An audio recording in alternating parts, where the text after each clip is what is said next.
Across the vast North Atlantic, dozens of fishing vessels race toward a stretch of ocean that appears completely empty. There are no visible signs on the surface to guide them, but dozens of feet below, millions of fish are moving together as one enormous mass. One wrong decision and the entire school disappears. Delay by just a few minutes and a multi-million-dollar fishing expedition can end with nothing. How do humans find schools of fish that are virtually invisible in such a vast ocean?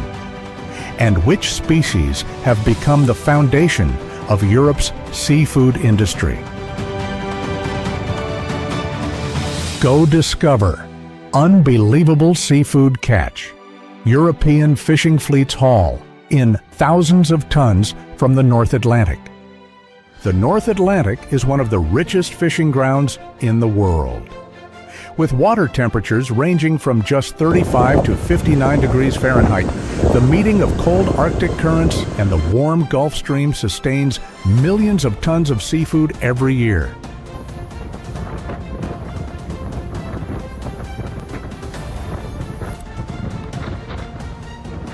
These abundant resources have attracted hundreds of European fishing fleets, bringing thousands of tons of seafood ashore each season. But behind that abundance lie 20 to 40-foot waves and sudden storms, turning every voyage into a battle against the sea.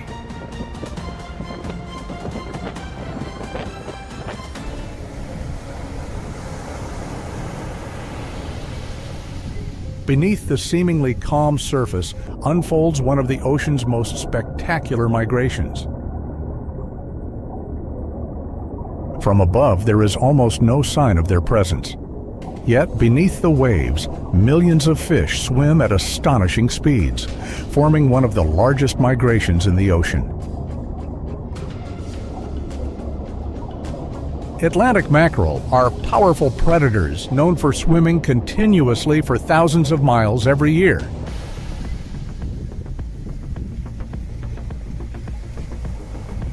They migrate according to water temperature, ocean currents, and food availability.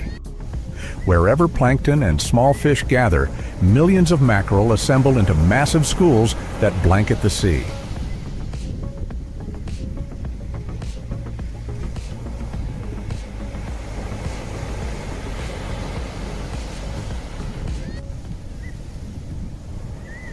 For fishermen, this is the golden opportunity.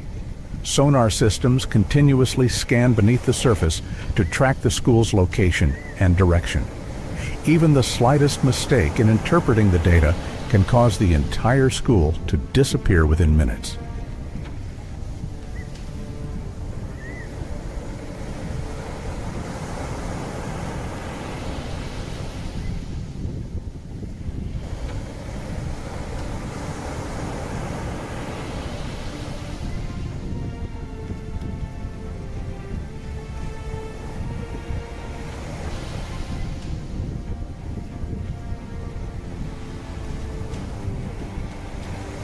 Once the location is confirmed, the vessels quickly deploy purse seines to surround the entire school.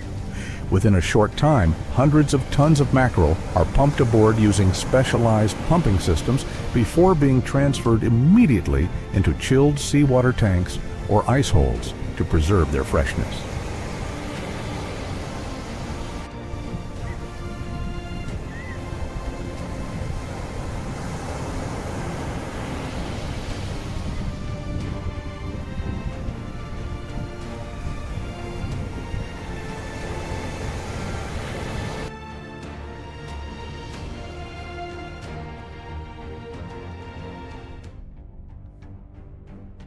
In the end, victory does not belong to the fastest vessel. It belongs to the captains who understand ocean currents, water temperatures, and the rhythm of the sea, because ultimately it is the ocean that decides where the fish will appear.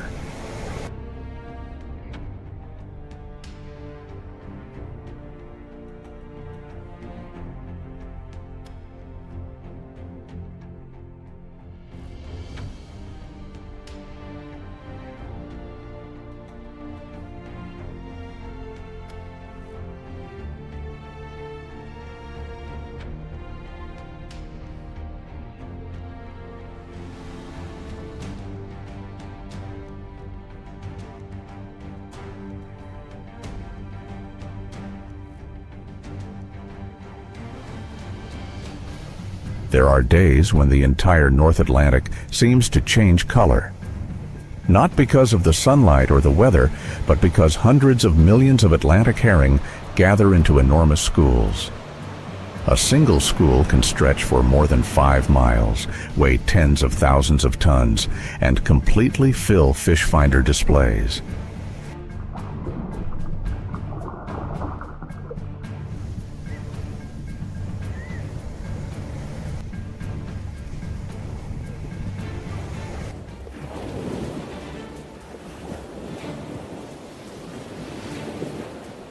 This is more than just a migration. Herring are one of the most important links in the marine ecosystem. They provide food for tuna, cod, mackerel, whales, dolphins, seals, and millions of seabirds. A single shift in the movement of herring schools can reshape the entire North Atlantic food web.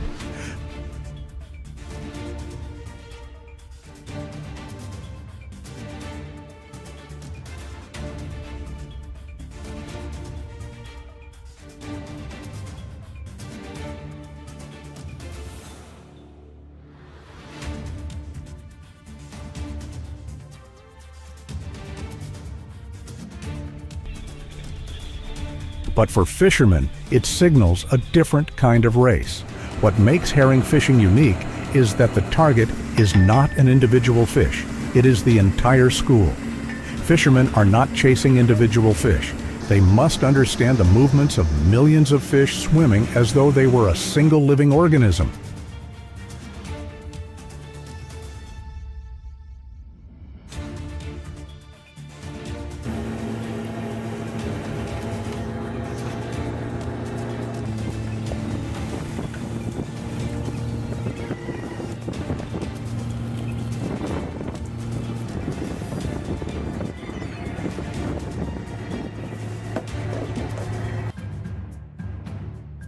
If the school changes direction by even a few seconds, the entire encirclement plan can fail.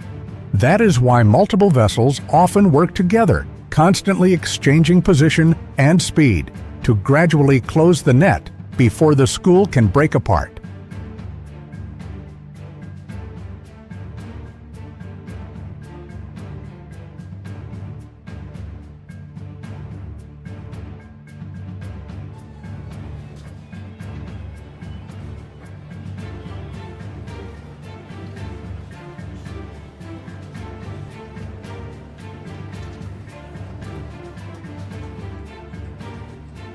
When the final section of the net closes, what keeps the fish inside is not force, but their own instinct to stay together.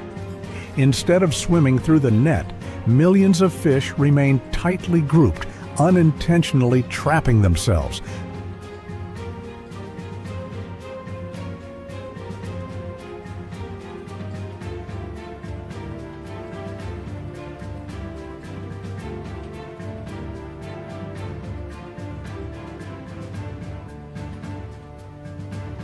That is why Atlantic herring are considered one of the ocean's most tightly coordinated schooling species and one of the foundations of the world's largest commercial fisheries.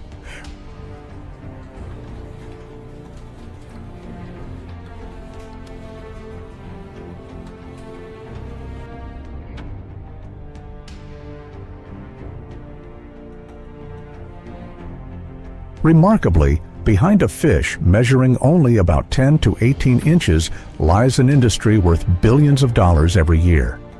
A single herring school not only feeds dozens of marine species, but also supports thousands of fishermen and powers an enormous seafood supply chain.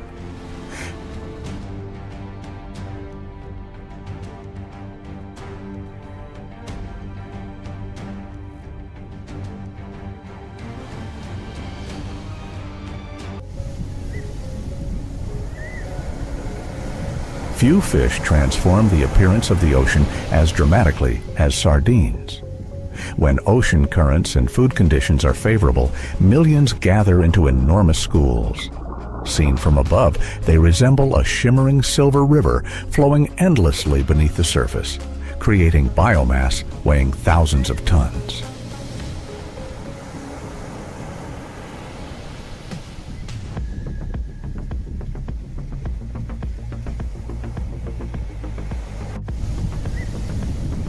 Sardines mainly inhabit the coastal waters of the Atlantic Ocean and the Mediterranean Sea.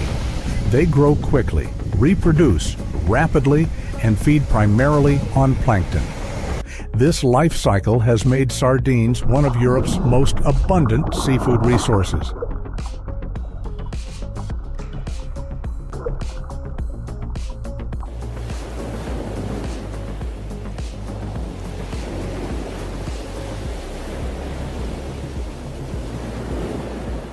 Their most remarkable characteristic is the way they move. Millions swim tightly together and change direction almost simultaneously, creating shimmering silver waves beneath the sea. For sardines, this is a survival strategy. For fishermen, it is the opportunity to achieve some of the largest catches of the year.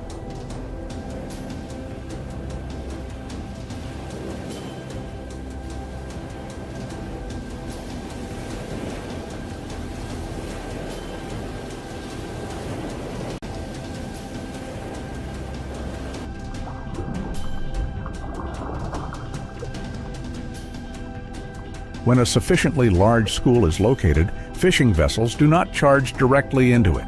Instead, they move in a wide circle, gradually deploying purse seines hundreds of feet long to surround the entire mass of fish.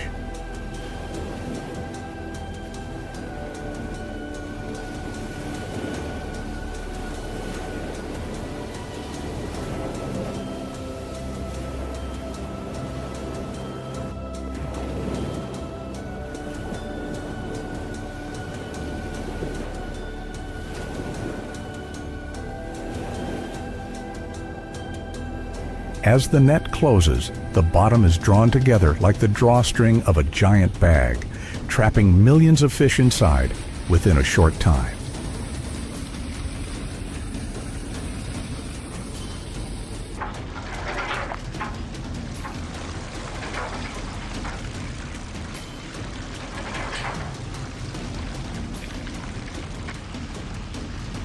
The effectiveness of this method comes not only from the size of the net, but also from the precise coordination between vessels. A delay of only a few minutes, or a miscalculation of the school's direction, is enough for the entire school to split apart and disappear.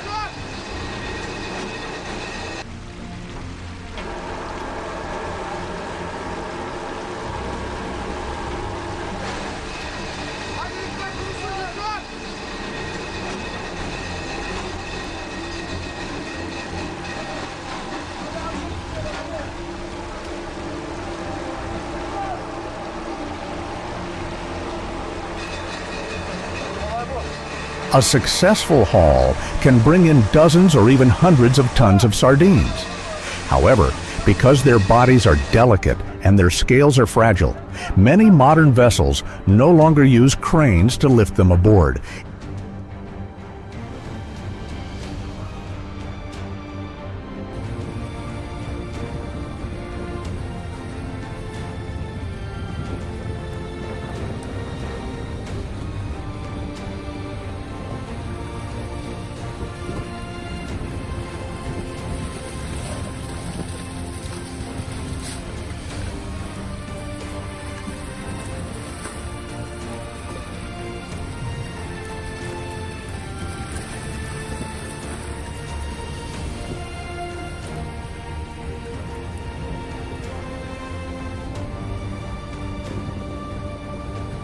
Instead, hydraulic pumping systems transport the fish from the net to the vessel using seawater, minimizing damage and preserving quality immediately after harvest.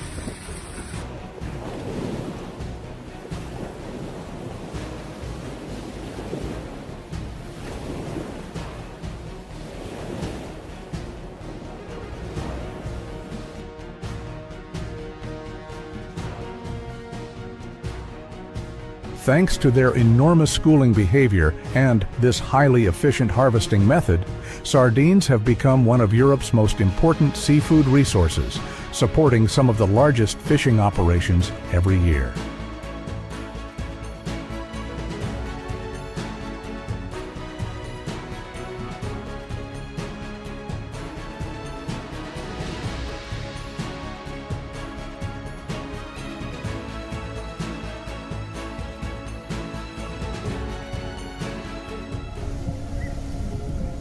Beneath the cold waters of the North Atlantic lives one of the world's largest seafood resources. Pollock thrive in waters between approximately 36 and 46 degrees Fahrenheit, where nutrient-rich ocean currents support vast quantities of plankton.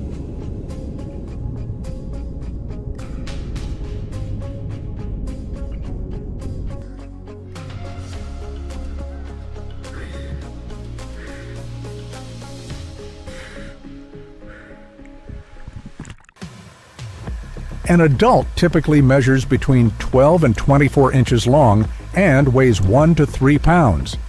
But their size is not what makes them remarkable.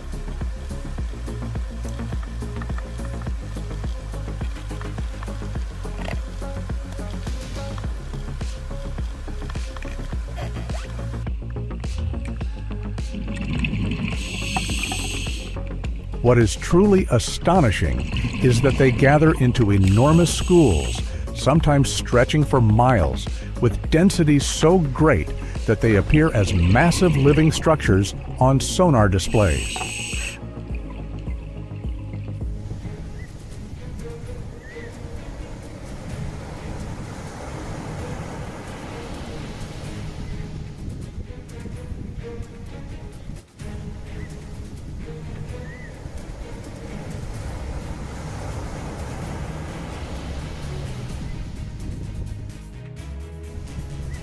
That is precisely why pollock have become a primary target for Europe's most advanced fishing fleets.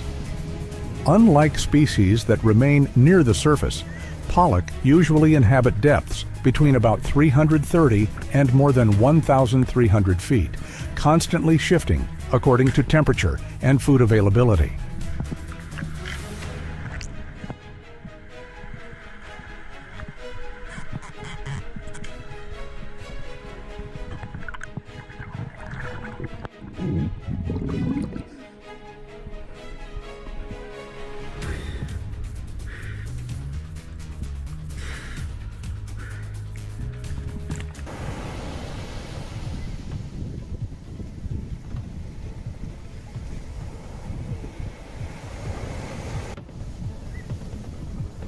To locate them, fishing vessels rely on high-powered sonar capable of scanning thousands of feet beneath the surface while producing real-time images of entire schools.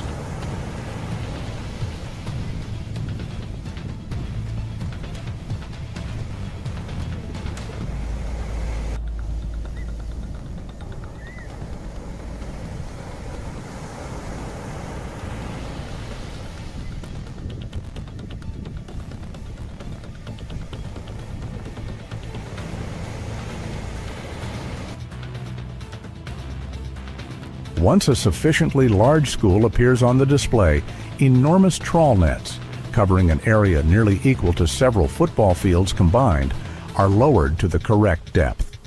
A single tow can bring dozens or even hundreds of short tons of pollock aboard.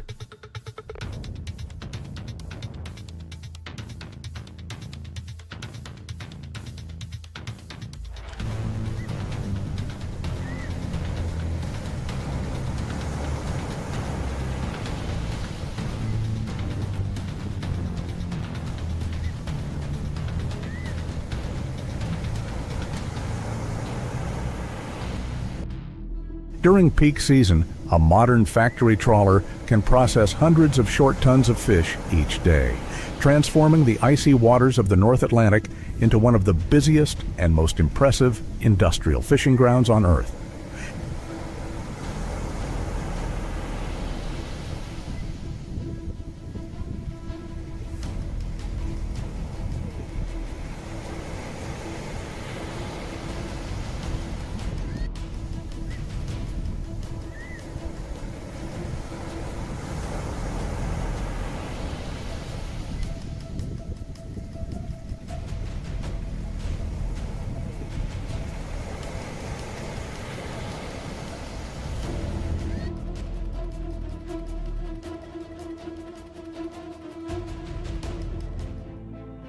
An adult European anchovy typically measures only 5 to 8 inches long and weighs less than 2 ounces. They inhabit the cool waters of the Northeast Atlantic, especially the Bay of Biscay, where nutrient-rich currents support abundant plankton.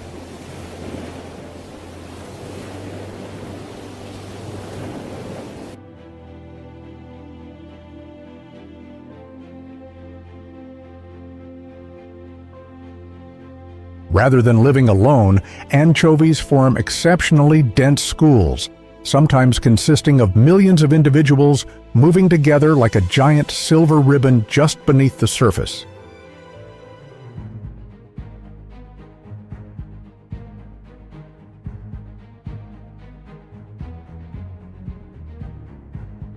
These biological characteristics have also created one of Europe's most spectacular fisheries. Unlike deep water species, anchovy schools often remain in shallow waters, allowing sonar and fish-finding systems to detect them quickly.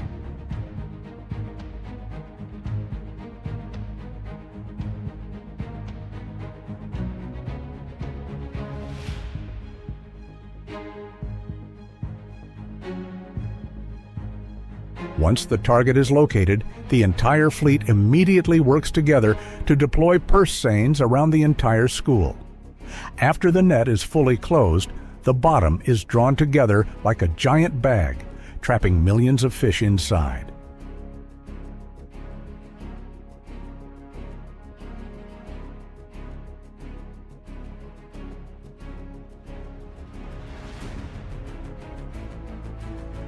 A single haul can produce dozens to well over 100 short tons of anchovies.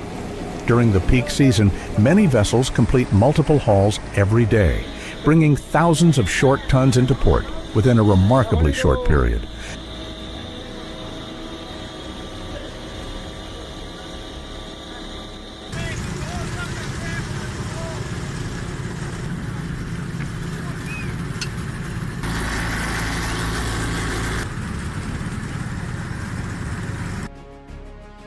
The enormous scale of these operations and their astonishing harvesting speed have made anchovies one of the defining seafood species of Europe's industrial fishing fleets operating in the North Atlantic.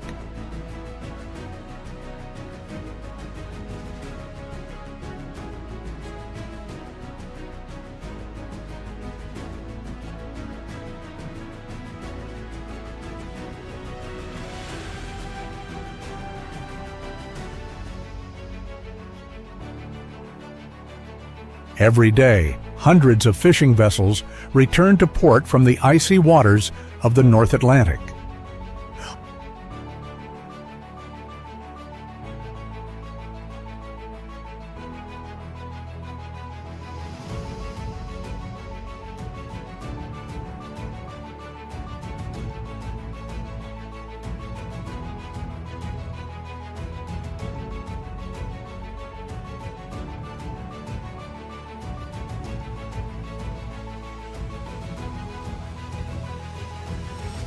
On board are mackerel, herring, sardines, pollock, anchovies, and many other species caught only hours earlier.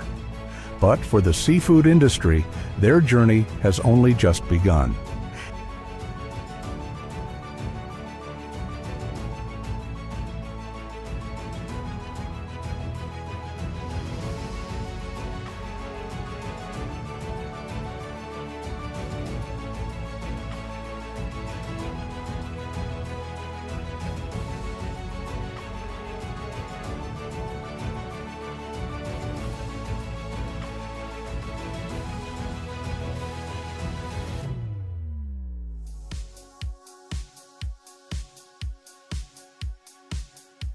As soon as they enter the processing plant, all seafood is washed with cold water, impurities are removed, and automated systems sort the fish by size and species. From there, each species follows its own dedicated processing line.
Mackerel and pollock are gutted, filleted, and deboned using high-speed automated cutting systems.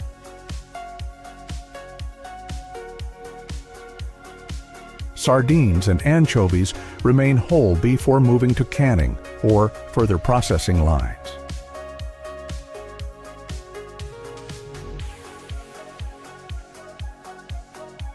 Meanwhile, herring are prepared before being processed into fillets, smoked products, or salted products, depending on the final product.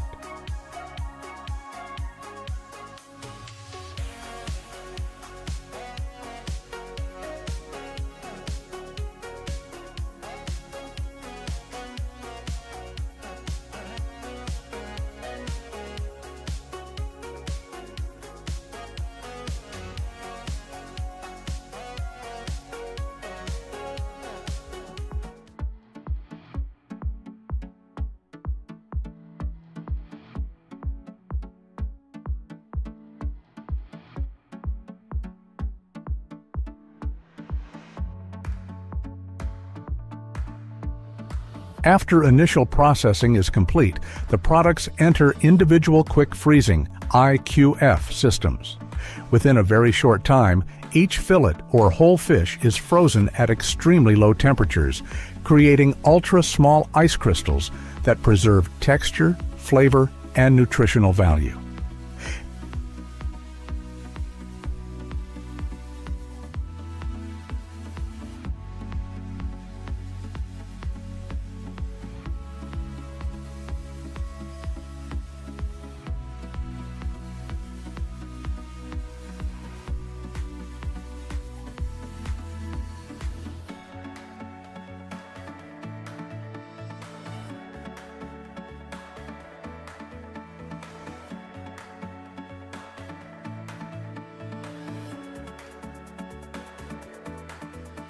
Major European seafood processing plants operate 24 hours a day, 7 days a week, supplying millions of pounds of seafood to supermarkets and restaurants around the world.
Many people think the journey ends when the fish leaves the ocean, but that is only the beginning. The value of the modern seafood industry lies not in how much fish is caught, but in its ability to preserve the ocean's quality until the product reaches the consumer.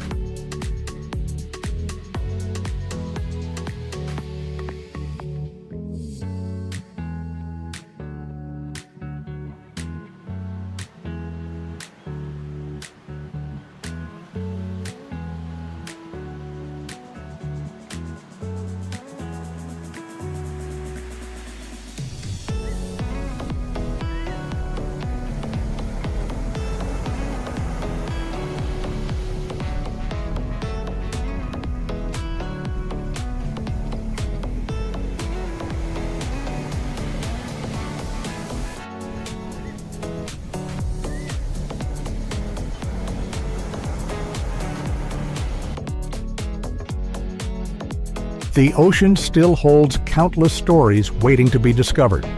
If you enjoy journeys like this one, subscribe to the channel so you won't miss future episodes. We'll see you again on the next adventure.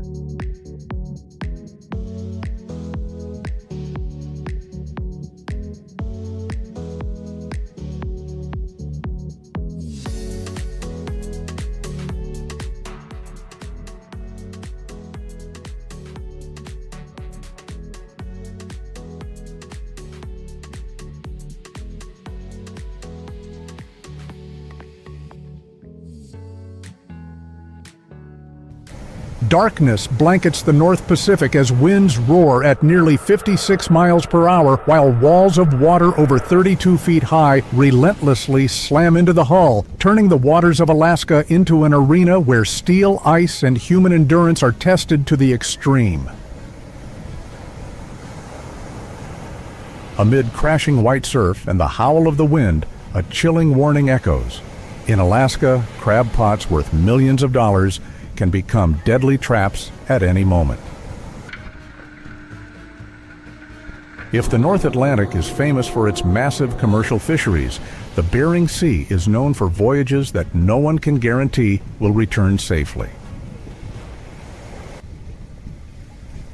Alaska snow crab season launches a multi-million-dollar hunt, where small steel crab pots become floating safes in one of the world's most unforgiving seas. But their value isn't determined by size or weight alone. It reflects the short fishing season, limited crab stocks, and waters so brutal that only the toughest crews dare to enter.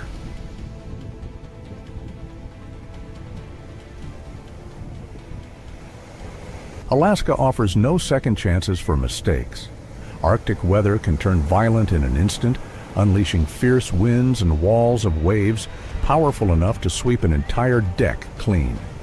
Ice locks up machinery winches, steel cables, and crab pots alike, turning every movement into a life-or-death gamble. The risk of capsizing or of a crew member being swept overboard is always present. In near-freezing water, every time a crew leaves port, they are not simply going crab fishing, they are bargaining with the ocean itself, where profit stands side by side with death. That relentless danger is exactly what has turned the brutal world of snow crab fishing into stories that are passed down like legends.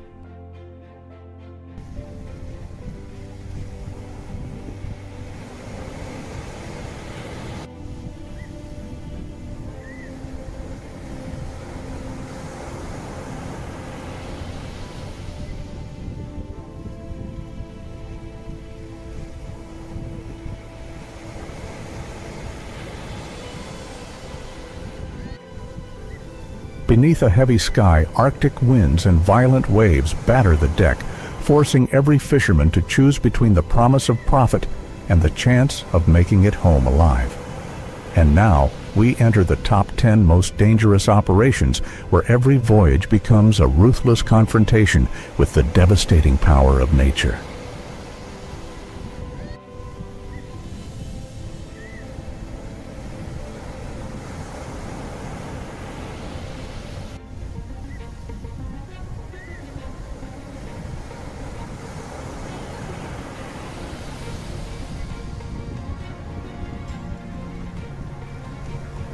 In the middle of a blizzard, hurricane force winds tear away an entire string of crab pots worth nearly $700,000, sending them drifting across the chaotic waters of Alaska.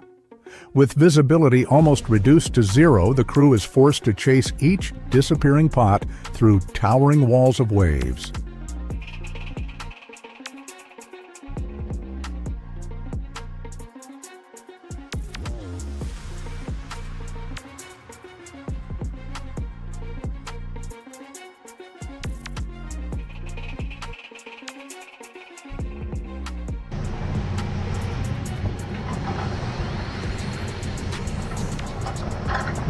They grip violently shaking steel cables, struggle across an ice-covered deck, and fight to recover each pot before the sea rips it away forever.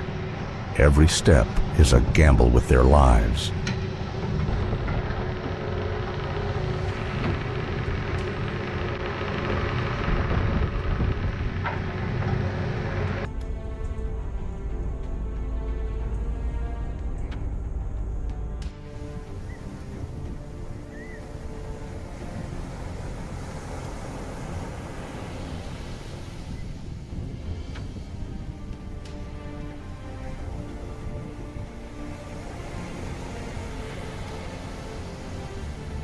The truth becomes painfully clear in this profession. Multi-million-dollar assets can vanish beneath the ocean in a matter of minutes, and only flawless teamwork can save an entire string of crab pots.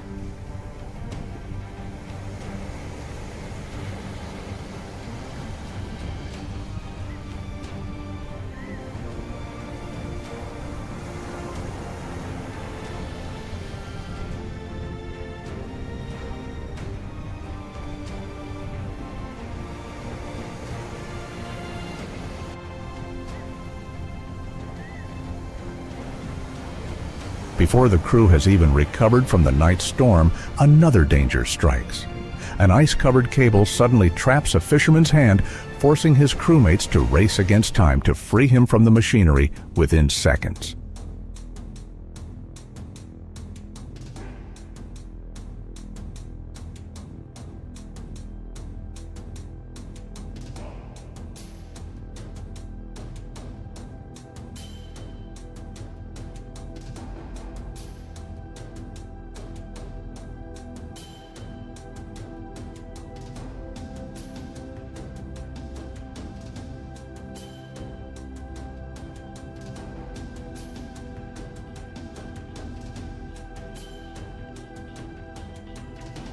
A seemingly harmless layer of ice has transformed the winch cable into a steel trap. With nearly 880 pounds of pulling force, the machine never stops, and even the slightest delay is enough to crush the trapped hand.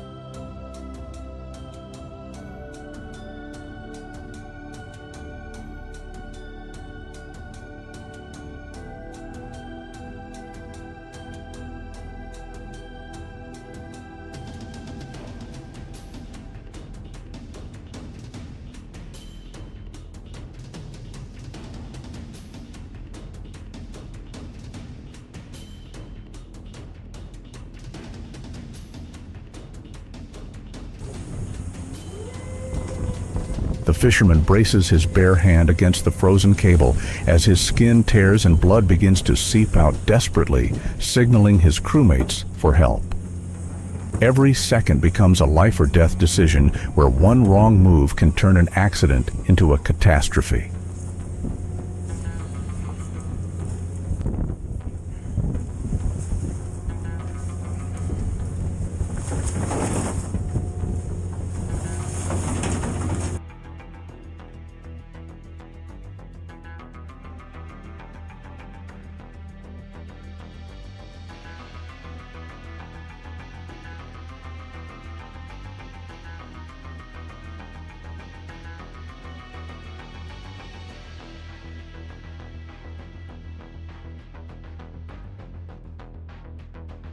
Moments like this demand absolute skill and composure. Snow crab fishing never forgives even a single second of distraction.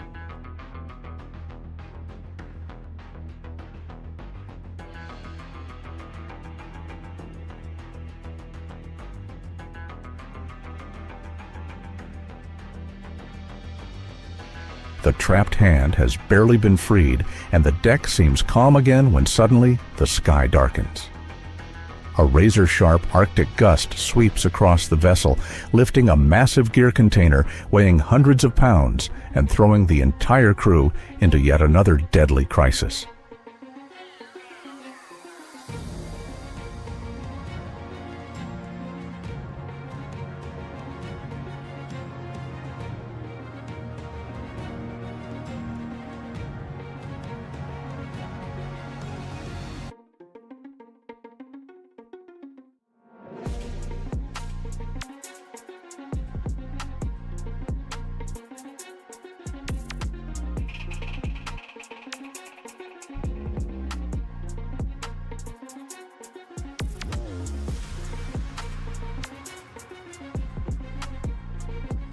A 1,320-pound crab pot swings wildly across the deck like an out-of-control block of steel beneath the Arctic blast. Shift just a few inches, and it could crush a crew member or plunge straight into the sea. The entire crew braces themselves, controls the cables, and struggles to secure the pot by any means possible. Every movement must be executed with absolute precision.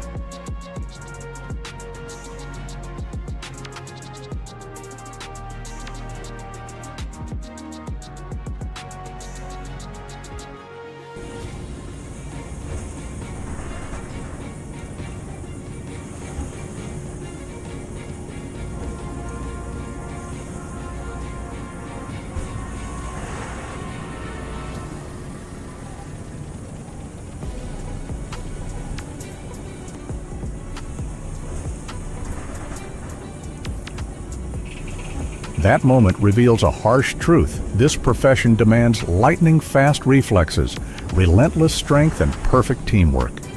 Lose even one of those elements, and disaster can strike instantly.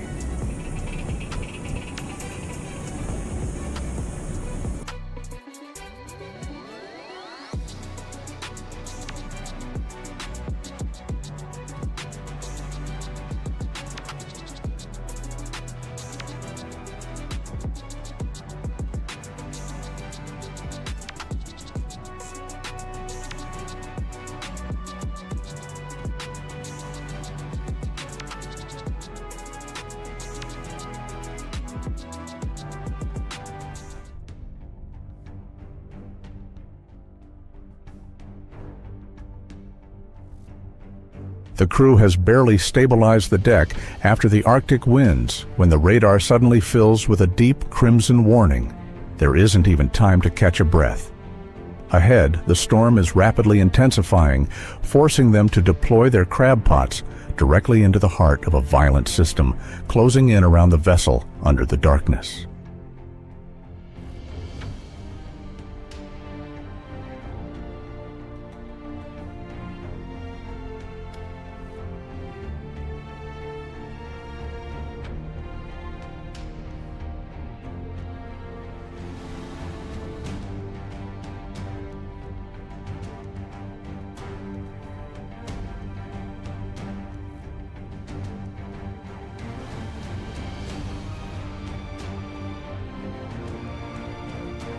As the bomb cyclone arrives, waves crash over the deck while the vessel heels more than 35 degrees.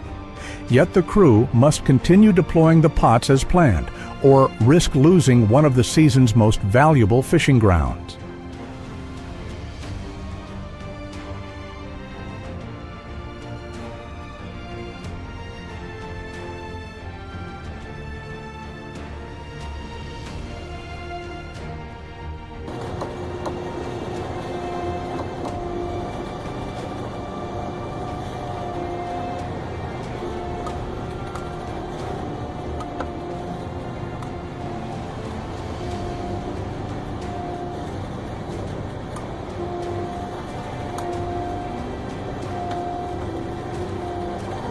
Wind and ice lash their faces, erasing all visibility and demanding absolute precision in every movement.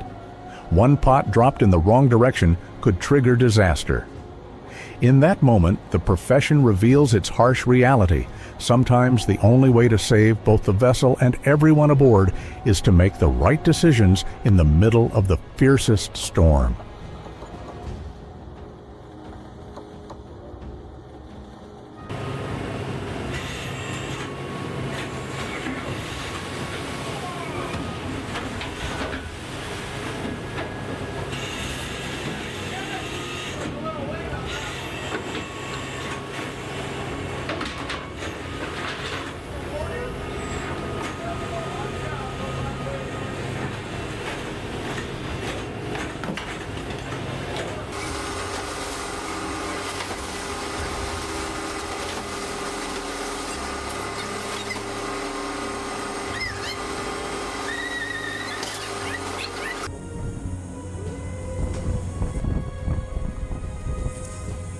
The last crab pots disappear beneath the waves as the wind screams overhead and everyone believes the worst is finally over. But hours later, the sky transforms into a solid wall of white, swallowing the horizon and every possible point of reference.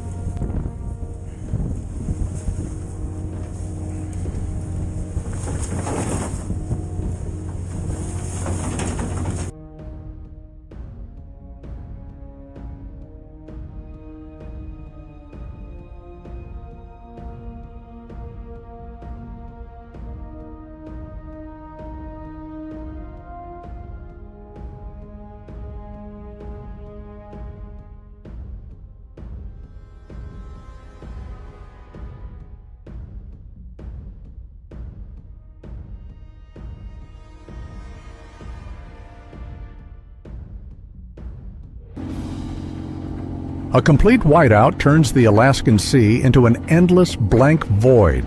The vessel loses all contact for 6 hours, forcing the entire crew into survival mode where every movement must be accurate to the inch.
The anchor line, the ship's only lifeline, has been weakened to just 1/3 of its original strength. Howling winds and zero visibility turn even maintaining balance and coordinating with one another into a life or death challenge.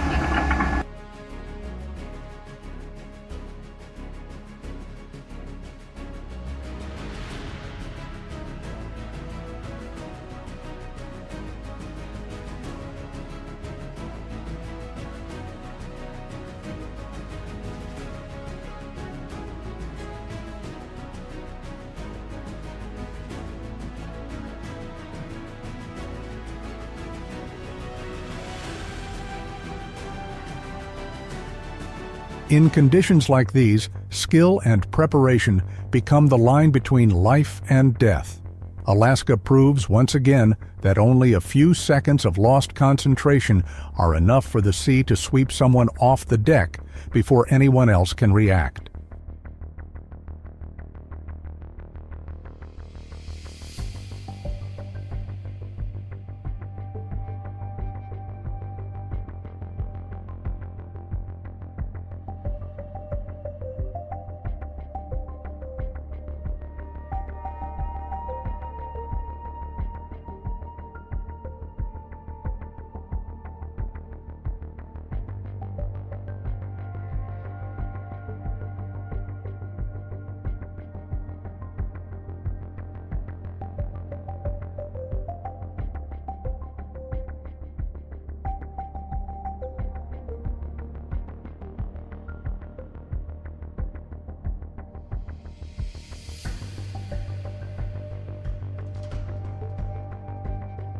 As the radar finally regains its signal and the white curtain begins to fade, everyone believes the nightmare has ended.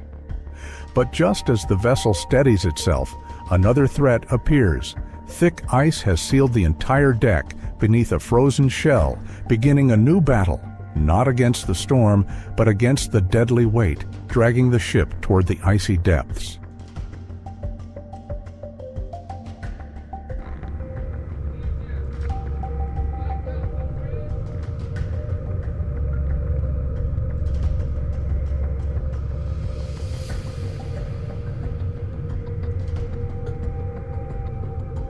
A multi-million-dollar crab haul has just come aboard when 2 inches of ice blanket the deck, dramatically increasing the risk of capsizing. Armed with axes and sledgehammers, the crew fights non-stop to break the ice away, every swing becoming another wager with death.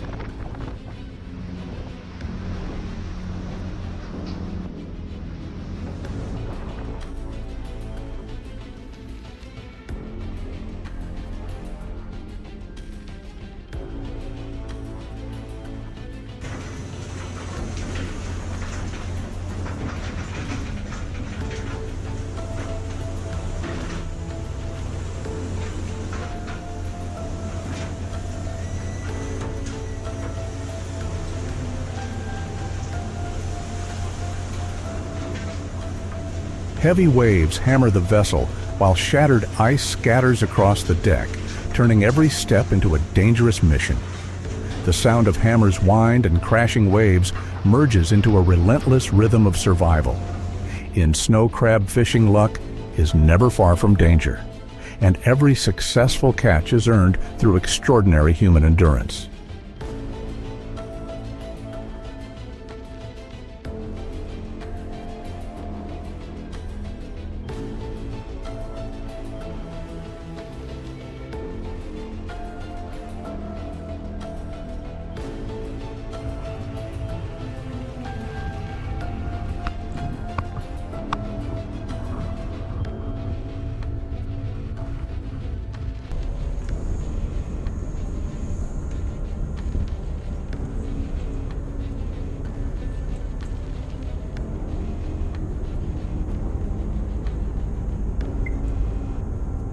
After hours of smashing away the frozen buildup until their arms are almost completely numb, the deck finally becomes lighter. But just as everyone exhales in relief, the freezing sea delivers one final reminder that danger has never truly left them.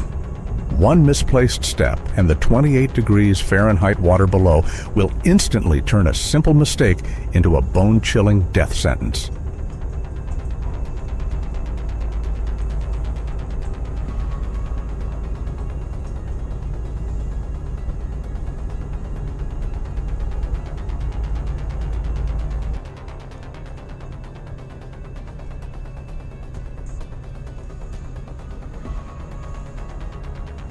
A thin layer of ice steals a sailor's footing, throwing him off the deck into 28 degrees Fahrenheit water.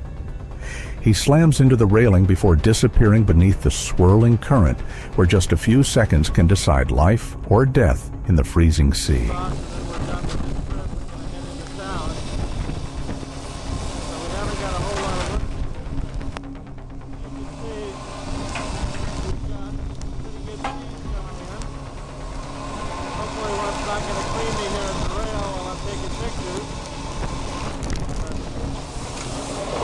The crew immediately throws a life ring cast rescue lines and locks onto the victim's position amid the white foam. Just 14 seconds and 28 degrees Fahrenheit water leaves his body completely numb. That moment engraves a brutal rule of survival in Alaska. One short slip can become the distance between life and death. Whoa. Yeah. Hold on.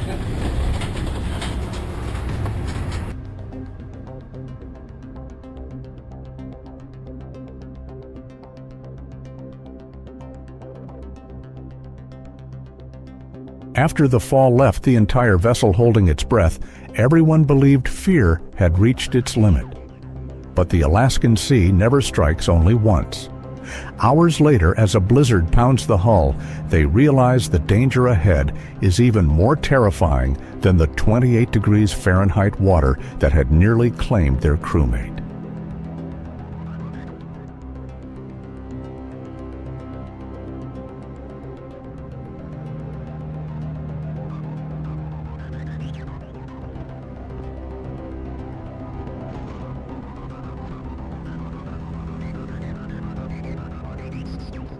Amid a 44-mile-per-hour blizzard, the main engine suddenly fails, turning the vessel into a drifting steel mass headed straight towards submerged rocks.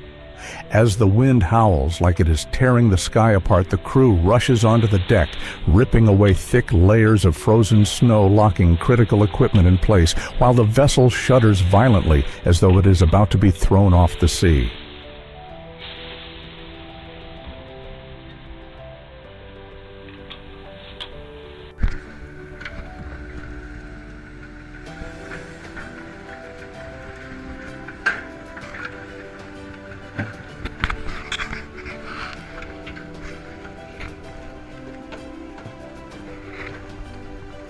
One wrong step could leave them with broken bones or trapped beside overheating engine components. Radio signals are drowned in static, the radar loses its picture, and every action becomes a gamble with death.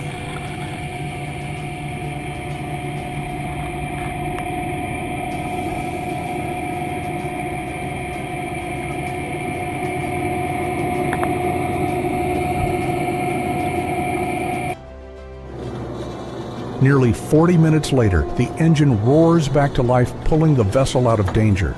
They realize it wasn't the machinery that saved them, but the hands that refused to give up.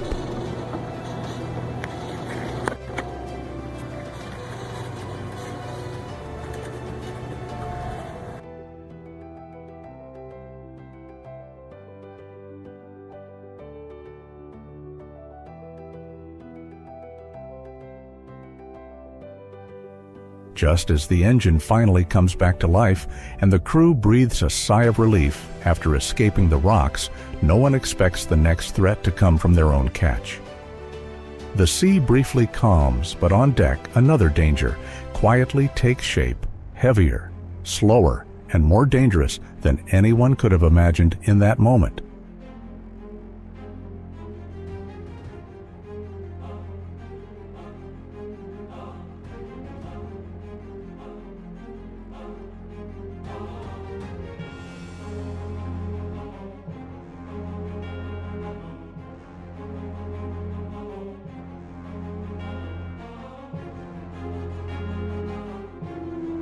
A season's crab haul nearly turns into a death sentence. A crab pot weighing nearly twice its normal load causes the vessel to list 25 degrees. Heavy crab bins slide violently across the grease-slick deck, carrying enough force to crush anyone within seconds.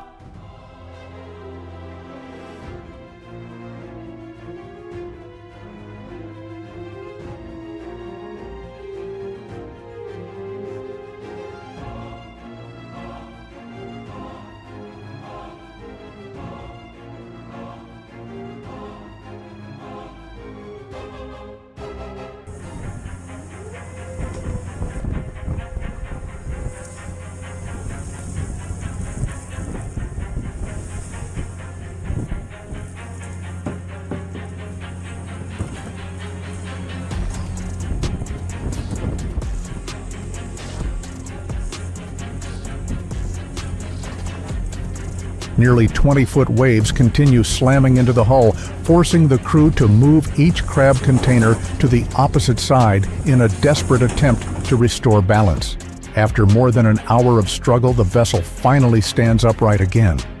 The lesson is unmistakable sometimes. Catching too much can kill you in the frozen sea.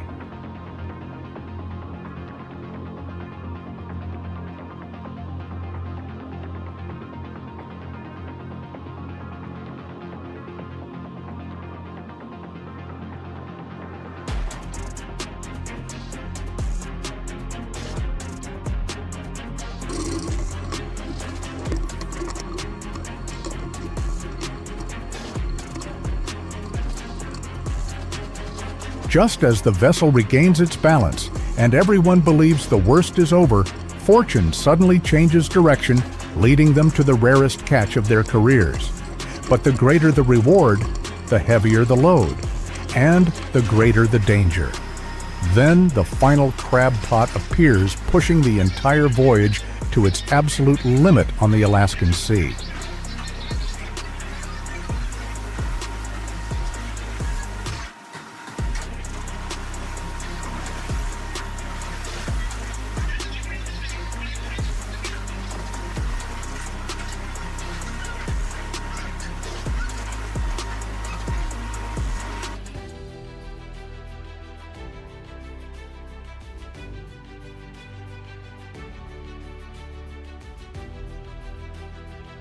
The deck boss yanks the emergency safety line, and the hydraulic system locks the crab pot just inches from the edge of the deck.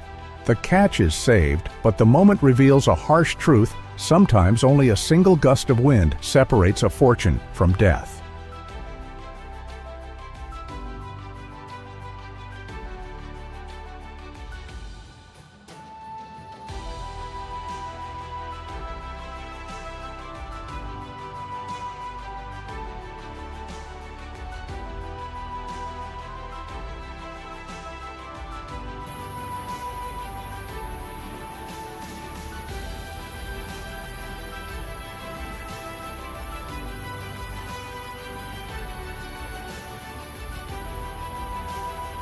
That is why every departure from port demands more than skill.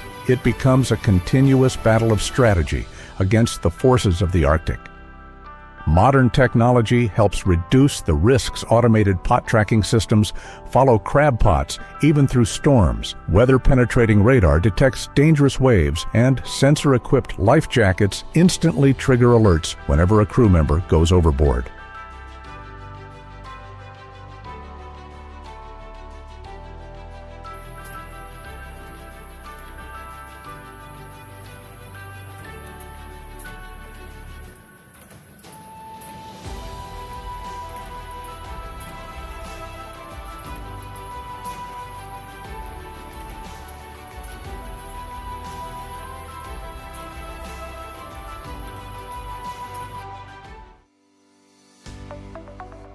But the danger does not end once the crab pots reach the deck. High-value snow crabs immediately enter a strict processing sequence, washed, cooked, graded, packaged, and rapidly chilled to preserve their snow-white meat, delicate sweetness, and market value that can reach hundreds of dollars per crab.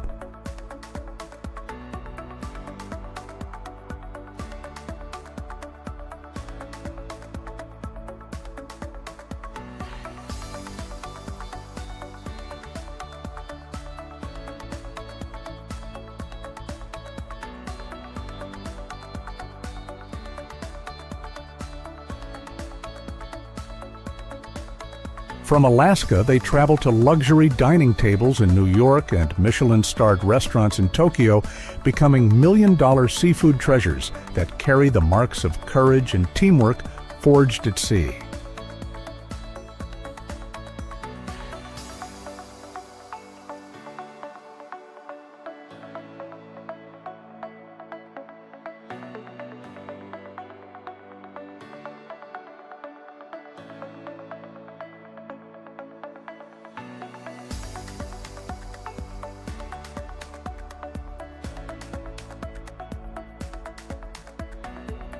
The future of the snow crab industry remains uncertain.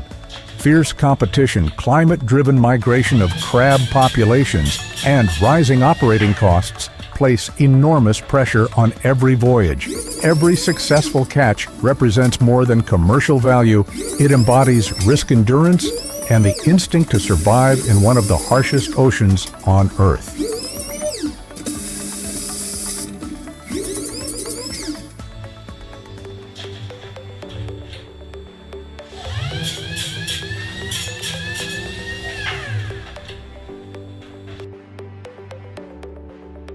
Looking back on the journey from blizzards and life-threatening falls to industrial processing lines, it becomes clear that snow crab fishing has never been just a job.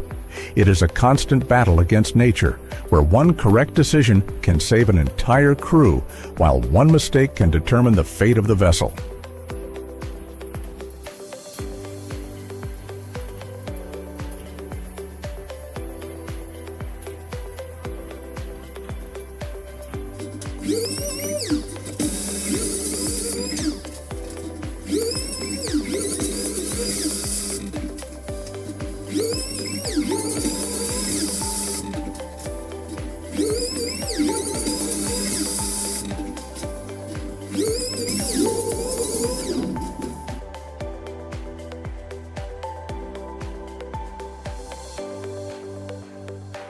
When the storm finally fades and the ice melts from the deck, people come to understand that this journey, where life and death are separated by only a few seconds, is ultimately a story of courage, skill, and decisive leadership among Alaska's fishermen.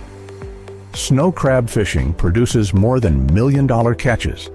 It leaves behind lasting lessons about bravery, perseverance, and deep respect for the power of nature.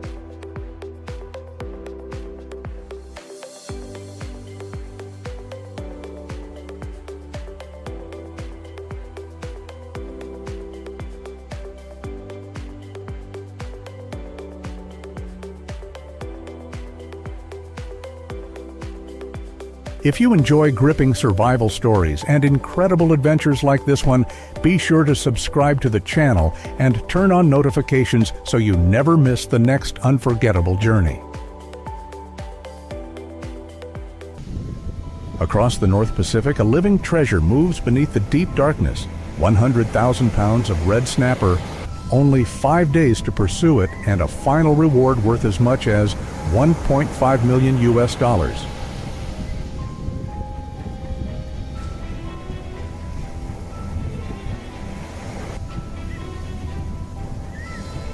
Step aboard with the crew as they head 34.5 miles offshore, where every wave, every passing hour, and even a little luck can determine the outcome.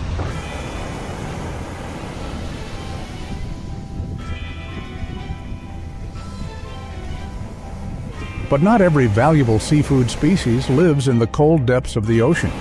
In warmer waters, another prized target awaits commercial fishing fleet's red snapper.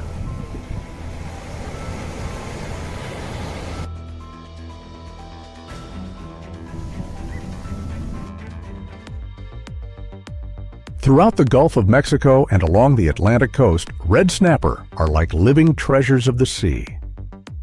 They do not wander aimlessly. Instead, they quietly occupy coral reefs, rocky outcrops, and even sunken shipwrecks, turning structures swallowed by the ocean into underwater fortresses.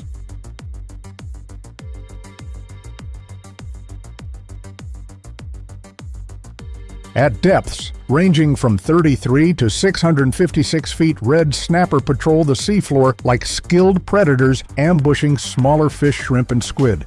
But their greatest strength does not lie in individual fish. They gather into large schools, moving as a coordinated formation to hunt more efficiently while reducing the risk of predator attacks.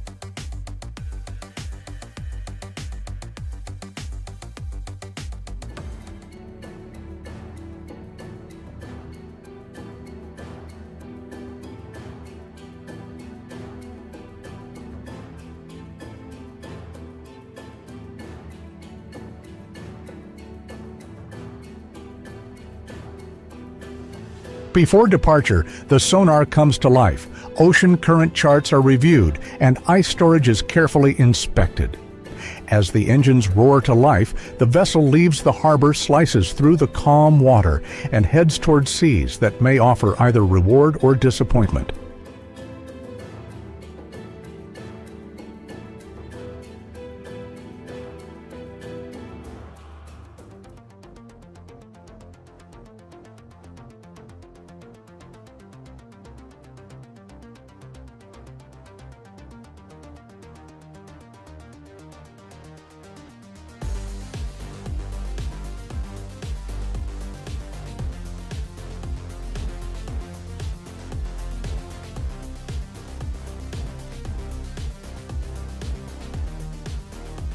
From that moment, the countdown begins.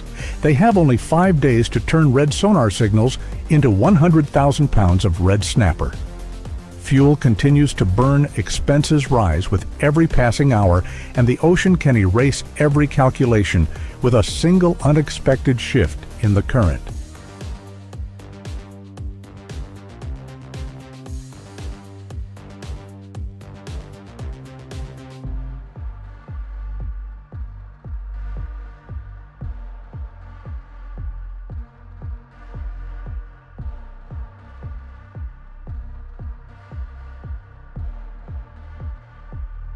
For experienced fishermen, the sea is not an endless expanse of water, it is a moving map.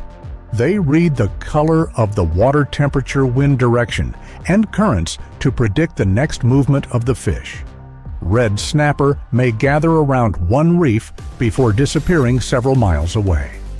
Miss the timing by just 1 hour, misread the signals, or overlook the perfect opportunity, and the vessel could return completely empty.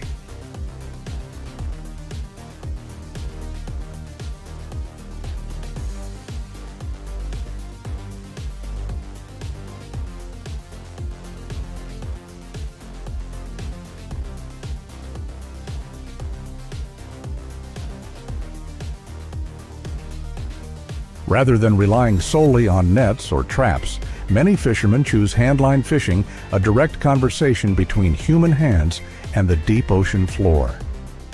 Each line carries multiple hooks and is lowered to the precise depth where sonar reveals schools of red snapper gathering beneath the darkness.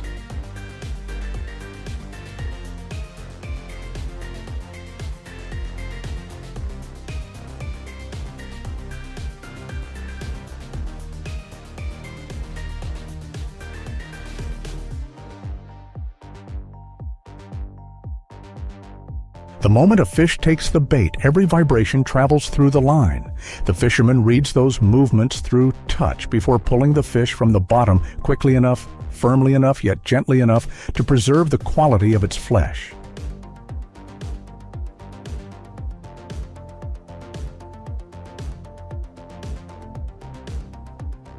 Handline fishing is slower, but every fish landed often carries greater value. The fish remain intact, free from crushing or bruising inside large nets. As a result, five-star restaurants may pay twice as much for hand-caught fish. In return, each drop of the line brings up only a few dozen fish, forcing fishermen to repeat the same motion for hours under the hot sun and constant time pressure.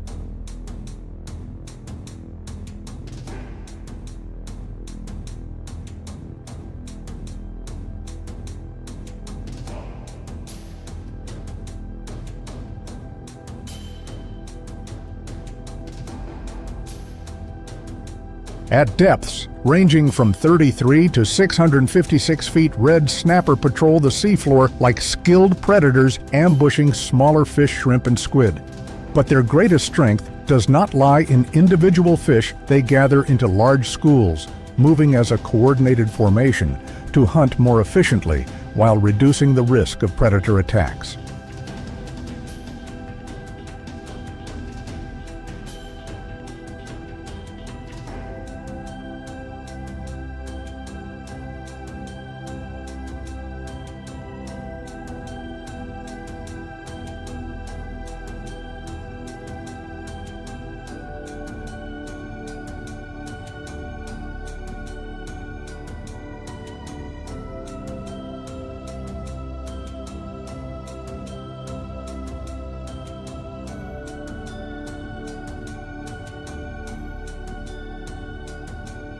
The ocean controls their journey through temperature. As summer warms, the water, red snapper, leave the dark depths and move closer to shore to spawn.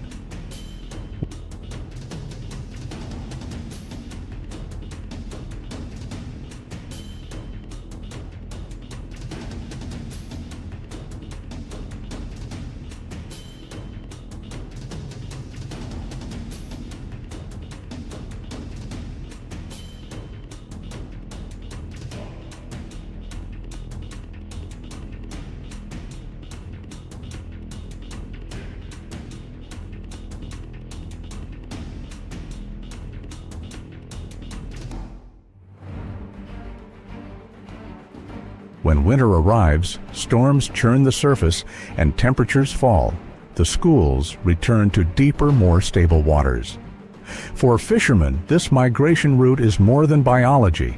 It is a living map that determines whether the vessel returns with a full hold or nothing at all.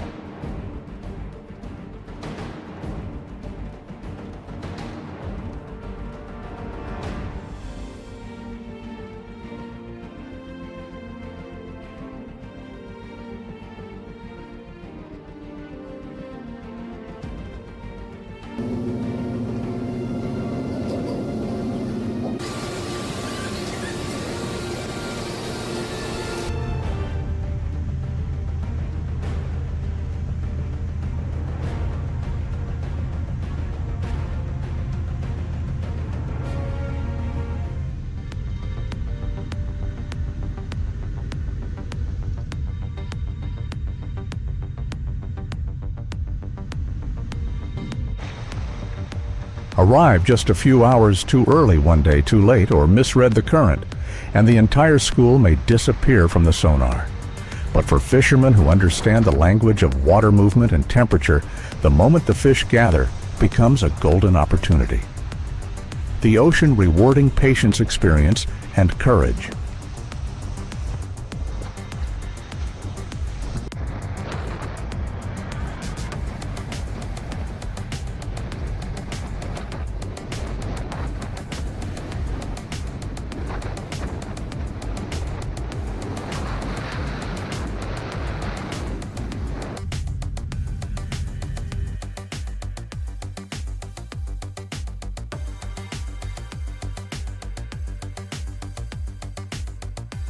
value of red snapper does not begin with its weight, but with its white, tender, naturally sweet flesh and its nearly boneless texture qualities that make it highly sought after by seafood lovers across the United States, Japan, and South Korea.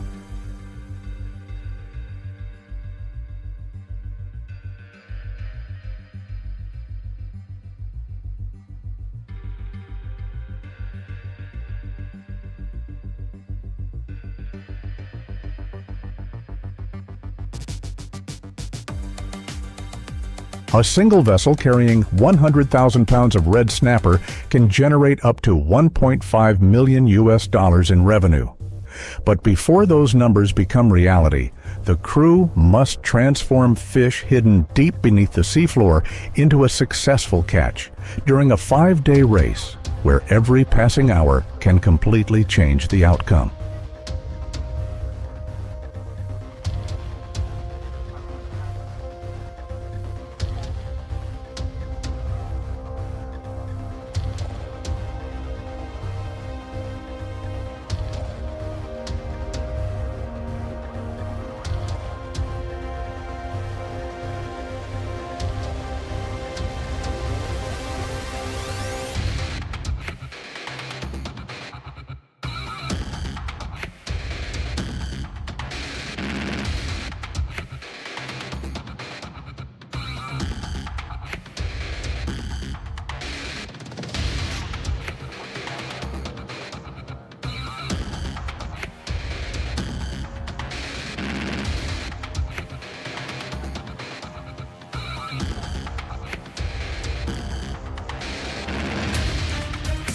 Offshore, one wrong decision can erase an entire day's work.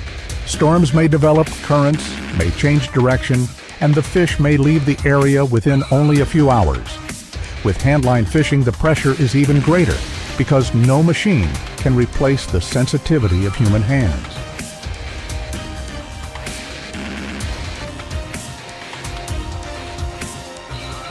Yet it is precisely this slower approach that produces the greatest reward, nearly flawless red snapper, worthy of the market's highest priced segment.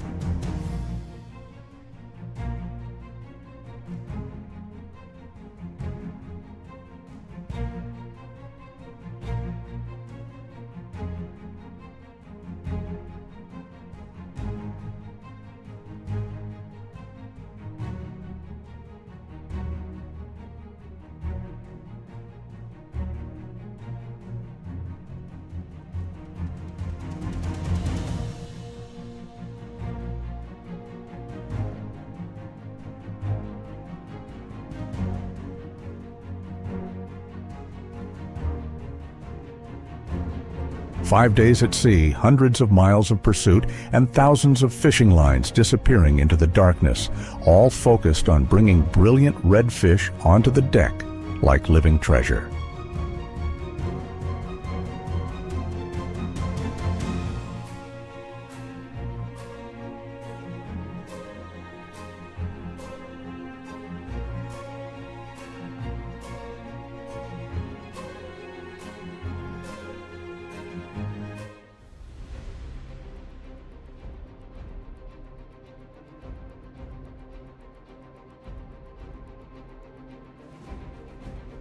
Yet for the crew, a full hold has never been the finish line. Tomorrow, the ocean will move the schools once again, creating a new gamble, and they will leave the harbor all over again.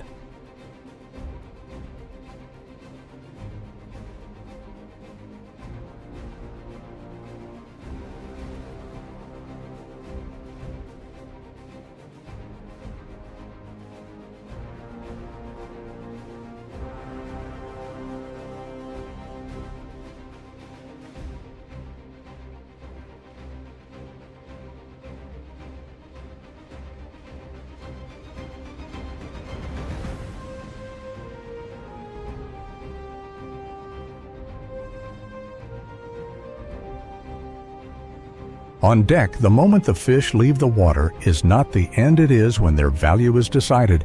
Every red snapper is immediately sorted according to size, condition, and freshness.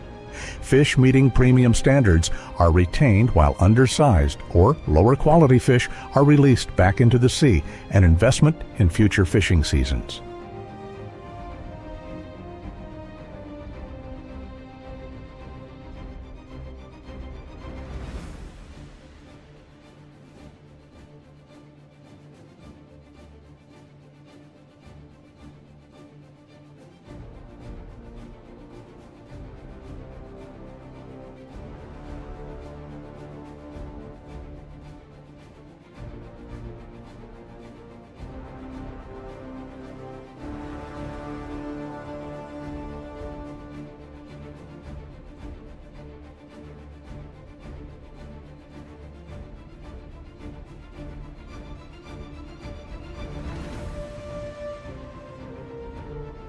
Keeping the fish cold becomes a silent battle that determines the success of the entire voyage.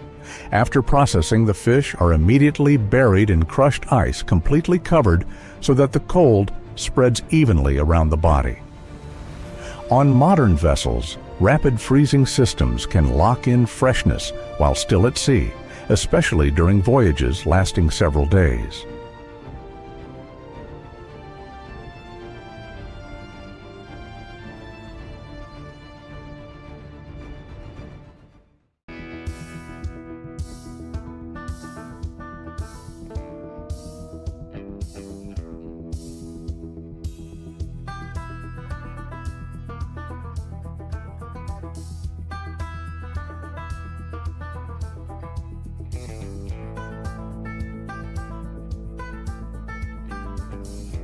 This is the final layer of protection before the catch reaches port and enters the demanding global distribution network.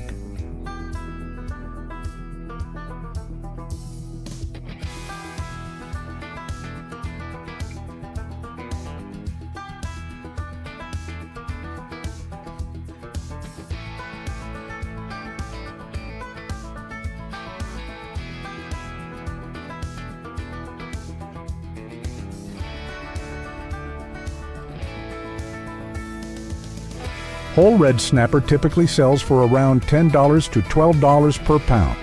But once expertly filleted into premium cuts, its value can nearly triple, reaching approximately $30 per pound. At that point, it is no longer simply seafood, it becomes the foundation of fine culinary creations.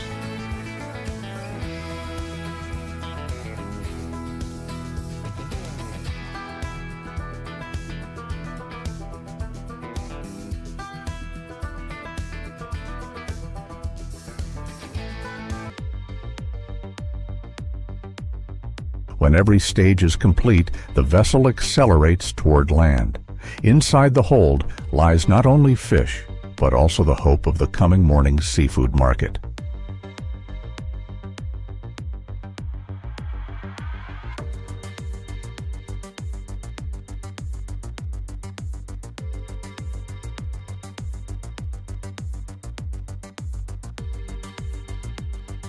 The moment the vessel reaches port, the bright red snapper enter another race.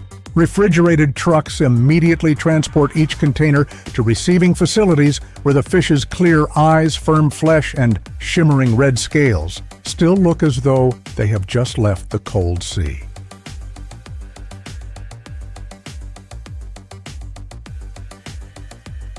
At the processing plant, the value of every fish is determined through rigorous inspection, freshness, core temperature, and flesh firmness.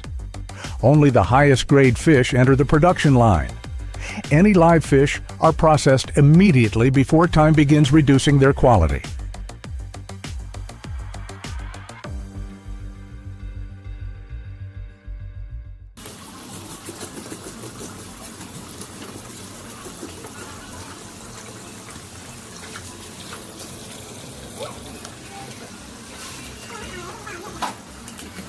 Under the hands of skilled workers, sharp knives glide along the bones, releasing perfect strips of white meat. One flawless fillet after another moves onto the conveyor belt.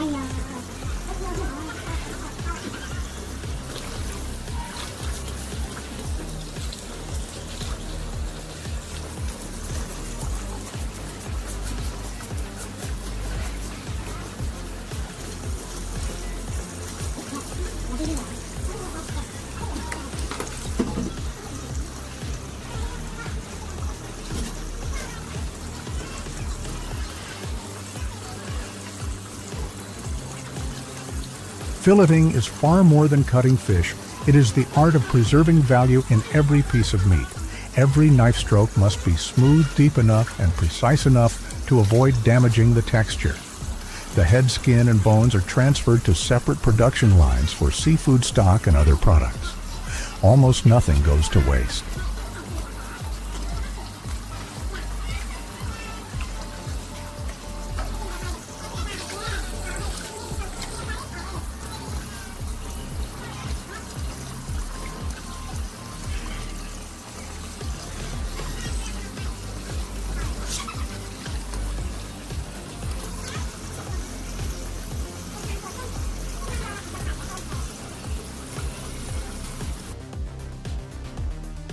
Less than 1 hour after leaving the vessel, the red snapper have already been cleaned, filleted, and flash frozen at 40-degree Waneo. This process locks in moisture, color, and texture, allowing the product to travel thousands of miles while retaining a flavor remarkably close to that of freshly caught fish.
From the processing plant, tons of red snapper are shipped every day to 5-star restaurants, premium supermarkets, and international hotel chains.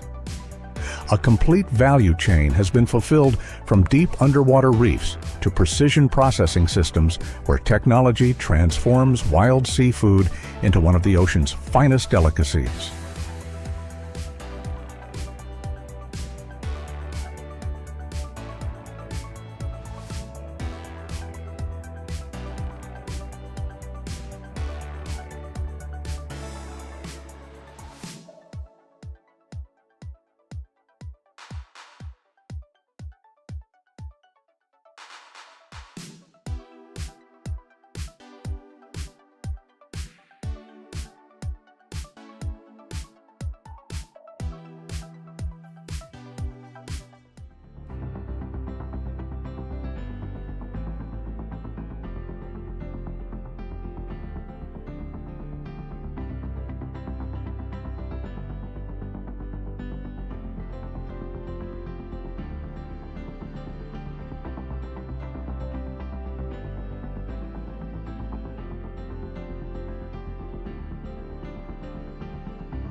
The journey of red snapper does not end when it leaves the sea. It continues through port skilled hands and advanced machinery before finally appearing on dining tables thousands of miles from where it was caught. Behind every dish lies the value of the ocean and the dedication of the people who brought it there.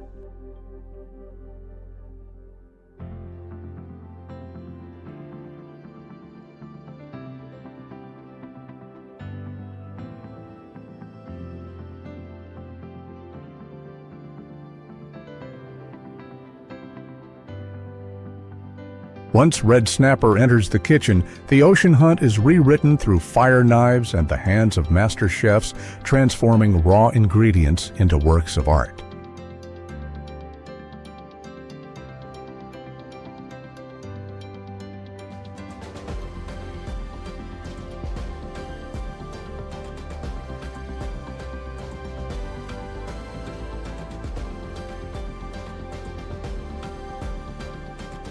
With its naturally sweet flavor and delicate texture, red snapper is regarded as one of the ocean's finest gems. In Japan, the highest quality portions are selected for premium sashimi and sushi, where every slice defines the dining experience.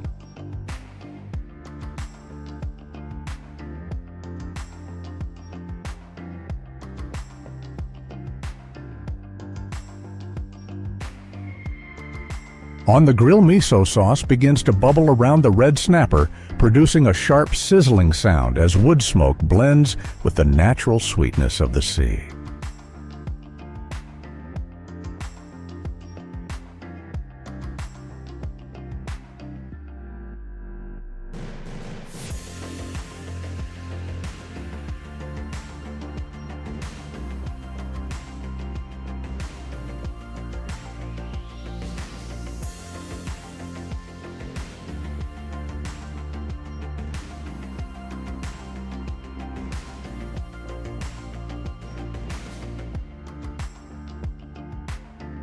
From deep rocky reefs to elegant dining tables, red snapper carries a story of danger, hard work, and culinary precision. The ocean continues to reserve its rewards for those patient enough to pursue them.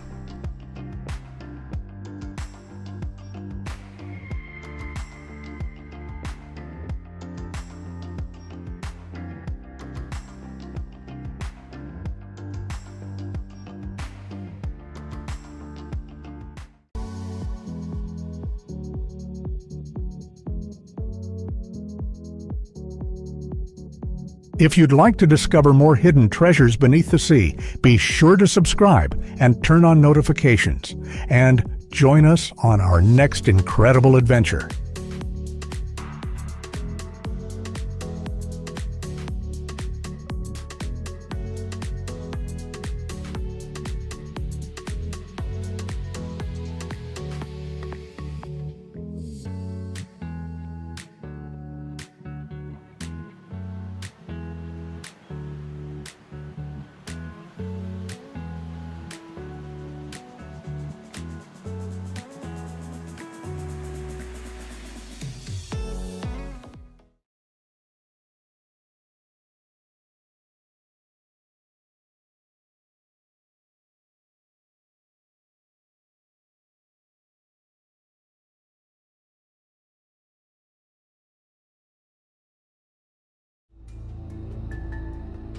The sea rises like a wall, slamming against the hull and sweeping waves across the deck as steel groans and the entire vessel shudders violently.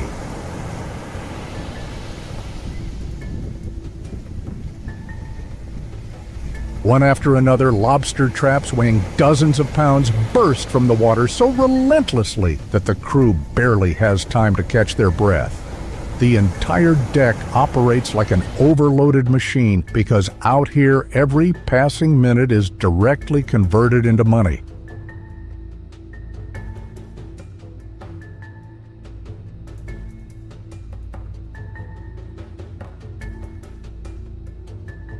Leaving behind the rocky reefs ruled by red snapper, the journey continues to the cold waters of Maine. Here, beneath a seabed covered with rocks and seaweed, another treasure awaits to be lifted from the depths the Maine lobster. Off the northeastern coast of the United States, the ocean functions like a gigantic biological machine shaped almost entirely to support thriving lobster populations.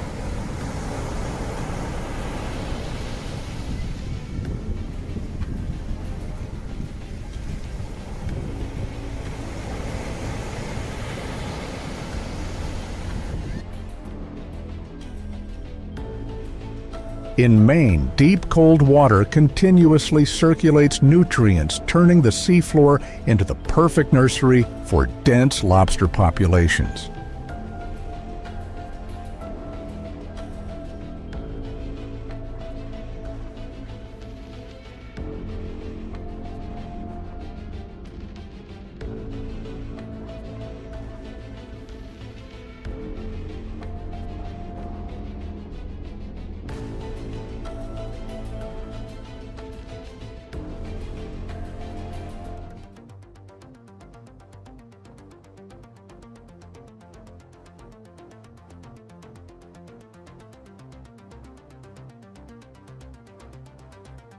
From this natural engine comes the majority of America's lobster harvest each year, powering an industry worth hundreds of millions of dollars.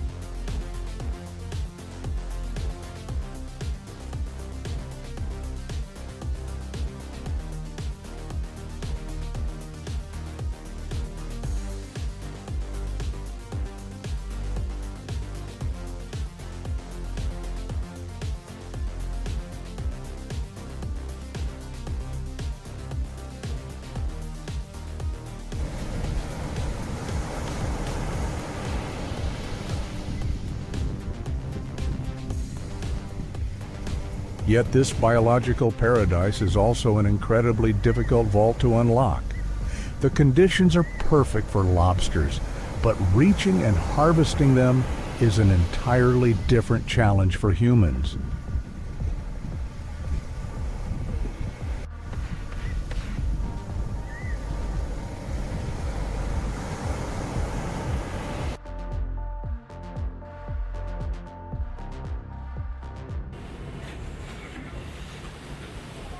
Freezing water, powerful currents, and rapidly changing weather turn every departure from port into a gamble with both money and life.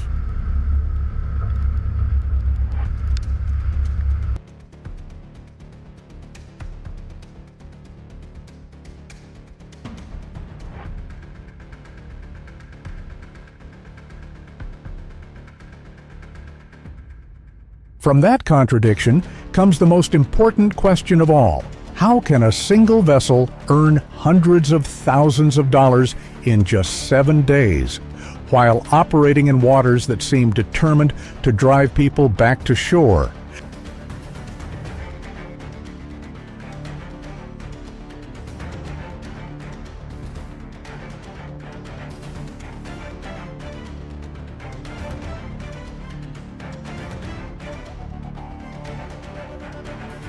Amid waters that appear completely chaotic, the vessel operates with the precision of a finely tuned clock. Every day, the crew handles between 200 and 500 traps apace that transforms lobster fishing into a floating industrial production line on the harsh, icy ocean.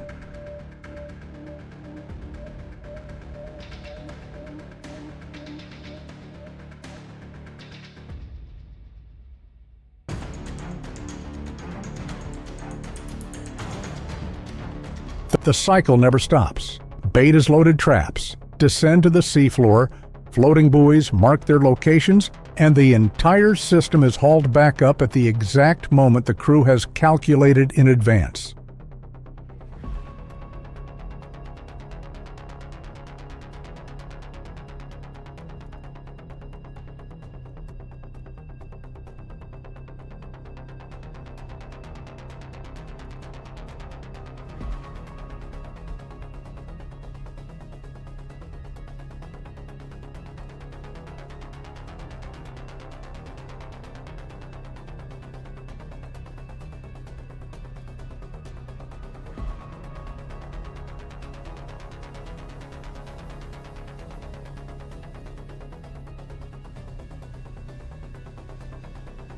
On deck, every crew member moves with machine-like precision, without the luxury of slowing down or making mistakes.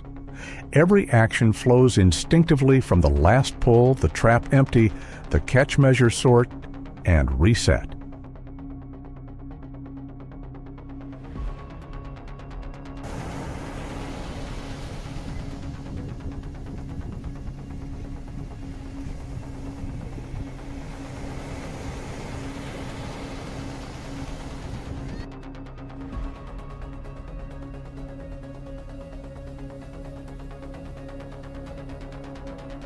Each cycle lasts only a few seconds, yet it repeats hundreds of times every single day. Traps weighing dozens of pounds are winched up from the seabed, lobsters are grated immediately on deck, and the traps plunge back into the water before the vessel has even fully slowed down.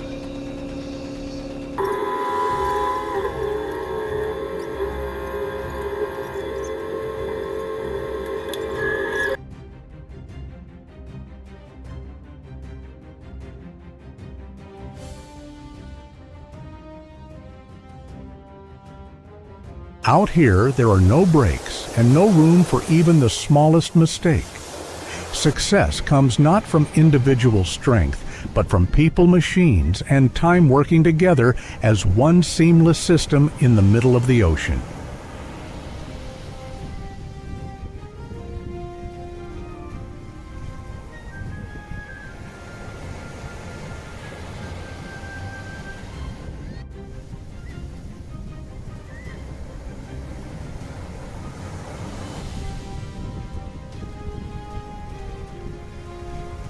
At this scale, every decision from trap placement and retrieval timing to sorting speed can change daily revenue by thousands of dollars.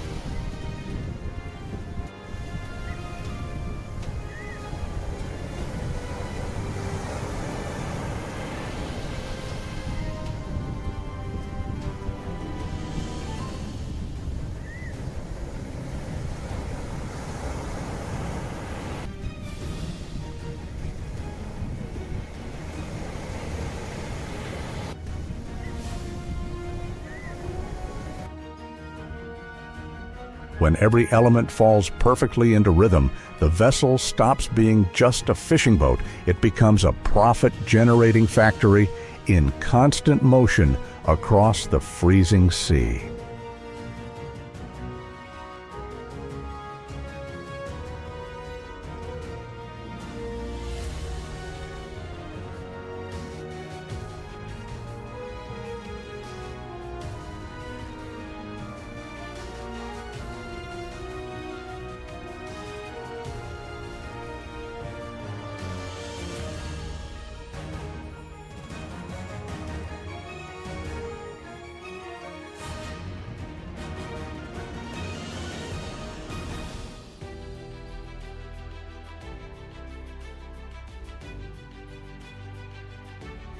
Behind every lobster brought ashore lies a harsh calculation involving time, market demand, and endurance.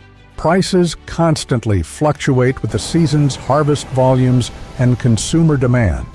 During some weeks, supply suddenly tightens, sending the price per pound soaring across the market.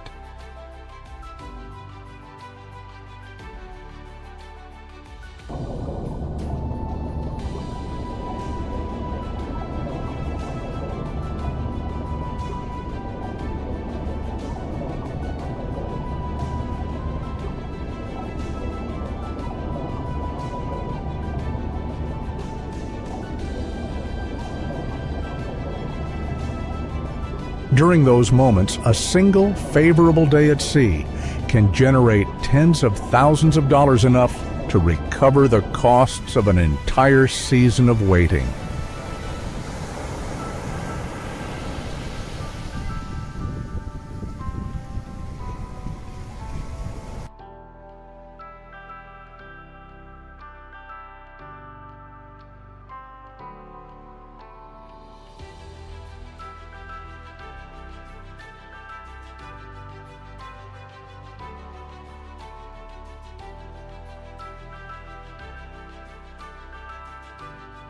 But this opportunity is not available to everyone. In the same season, some boats achieve enormous success while others barely cover their expenses. In this industry, experience, timing, and a measure of luck can sometimes matter more than the size of the vessel itself.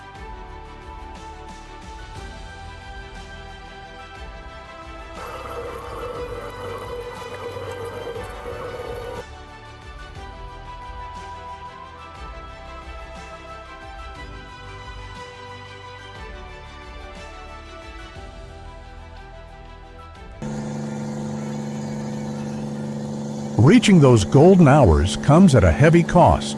On paper, the season lasts only 7 days, but at sea it means continuous 18 to 20-hour shifts, fragmented sleep, and endless returns to the freezing deck to haul, trap, sort lobsters, and load the catch.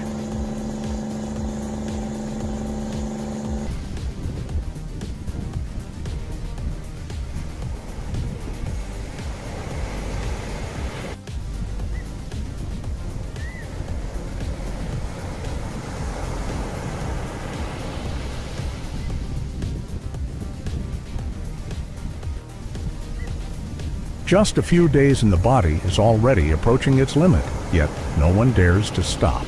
Lobster populations can move, prices can suddenly reverse, and the weather can shut the window of opportunity at any moment.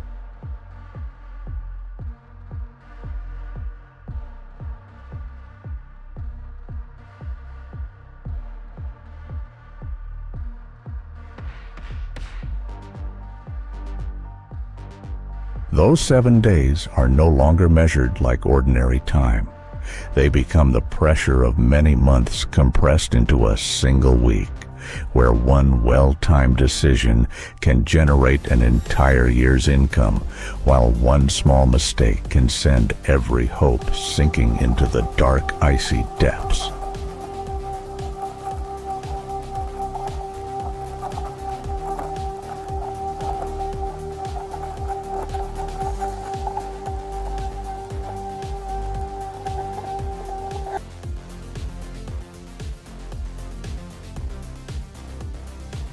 The final trap has just reached the deck, but the lobsters have not yet reached their destination. From that moment on, the journey of adding value truly begins.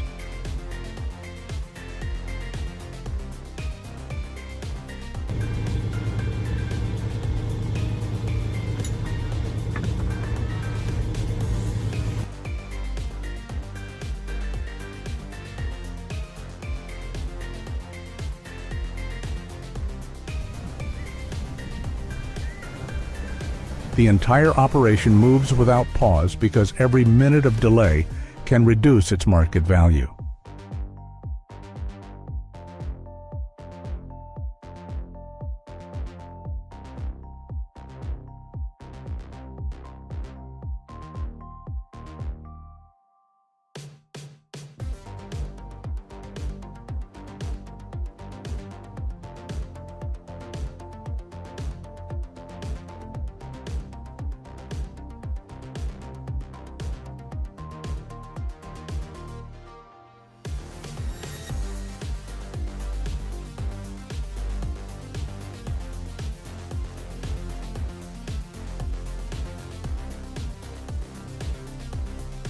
Straight from the sea, the lobsters enter a high-speed logistics network.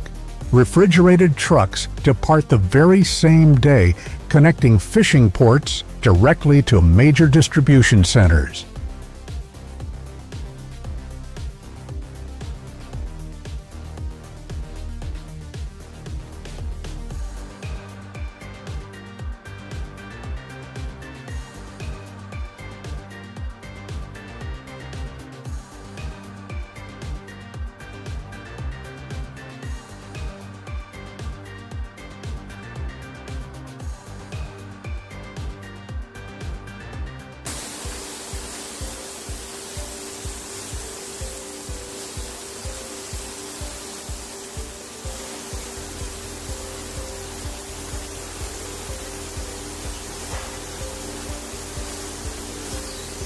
Only hours later, they may leave the vessel to appear in fine dining restaurants, premium seafood markets, or individually packaged shipments traveling thousands of miles from the waters where they were caught.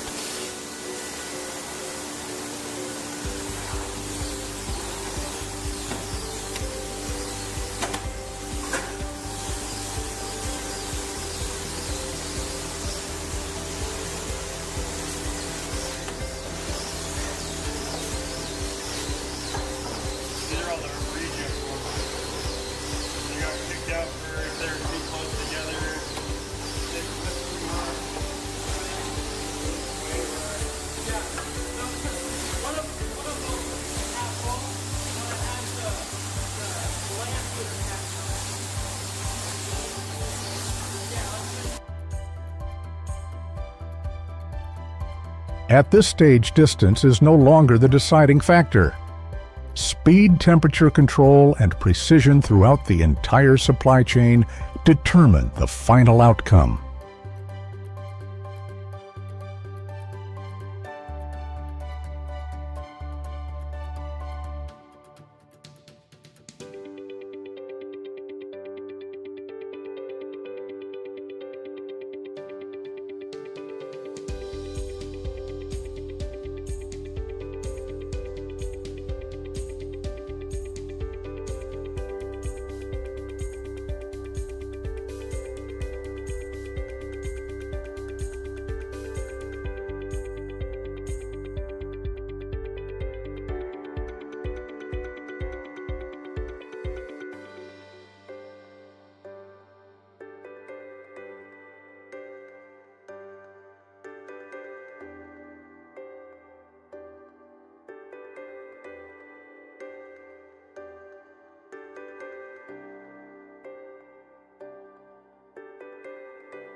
With every stop along the distribution network, the lobsters gain another layer of value. On board, they are simply part of the day's harvest. But by the time they reach the customer, the price of each lobster may have multiplied several times over, especially during holiday seasons when demand reaches its peak.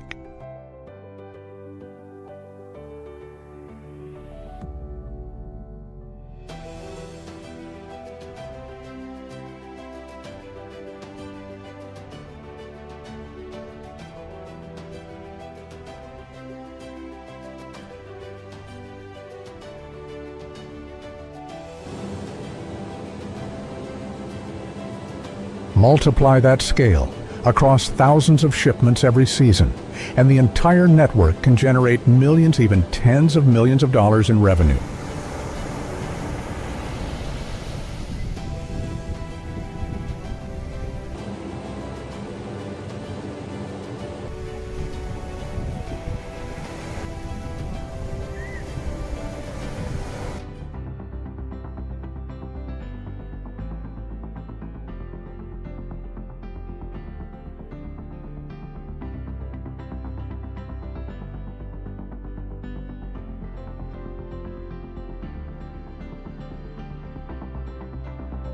That is the true paradox behind a meal as seemingly simple as lobster. On the plate, it is only dinner, but behind it stands a machine operating with minute-by-minute precision, beginning with exhausted crews working in the freezing sea.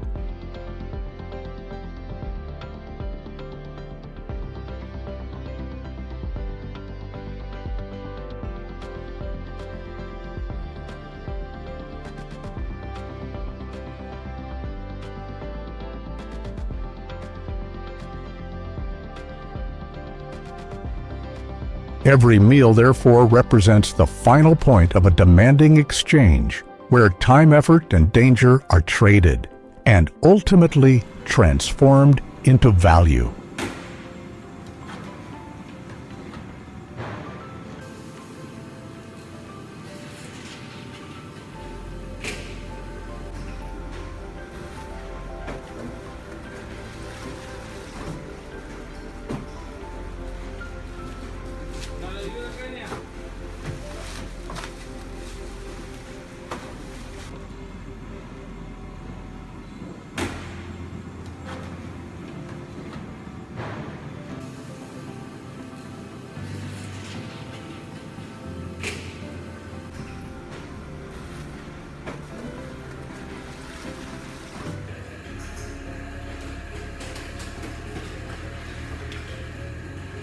It is experience accumulated over many years, knowing exactly when to leave port, where to set the traps, and when to turn back to preserve your life.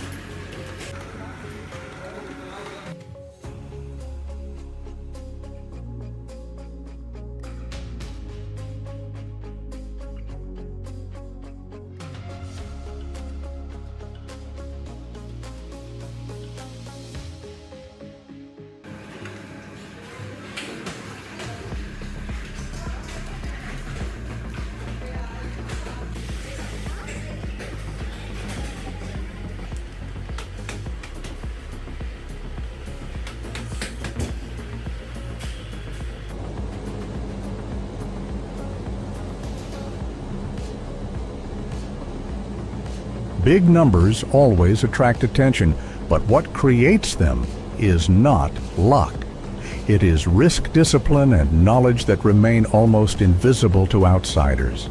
Perhaps that is the true value behind the lives of these fishermen.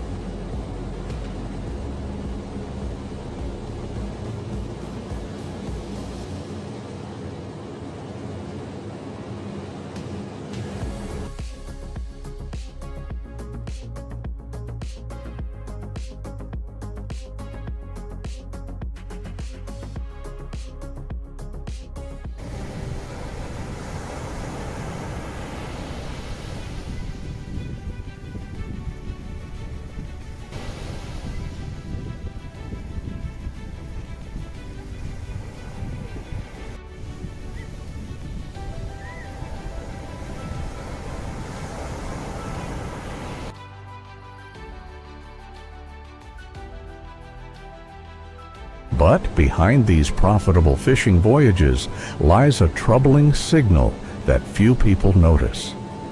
The ocean is rewriting the rules. As seawater gradually warms and ocean currents shift, lobster populations are moving away from Maine's traditional fishing grounds.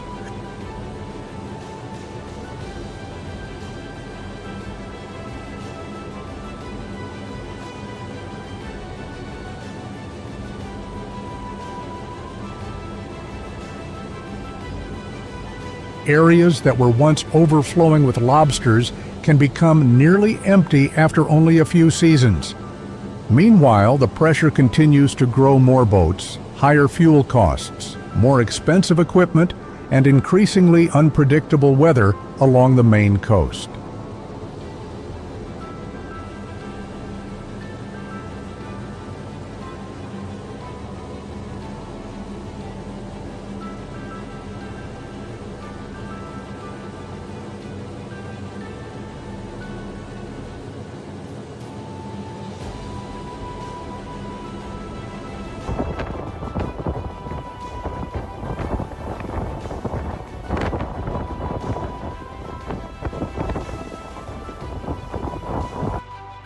A single storm arriving at the wrong time or one unusually warm season is enough to erase months of hard work. The ocean does not open its treasure chest every year. Some seasons end with fishermen returning home nearly empty-handed after months at sea.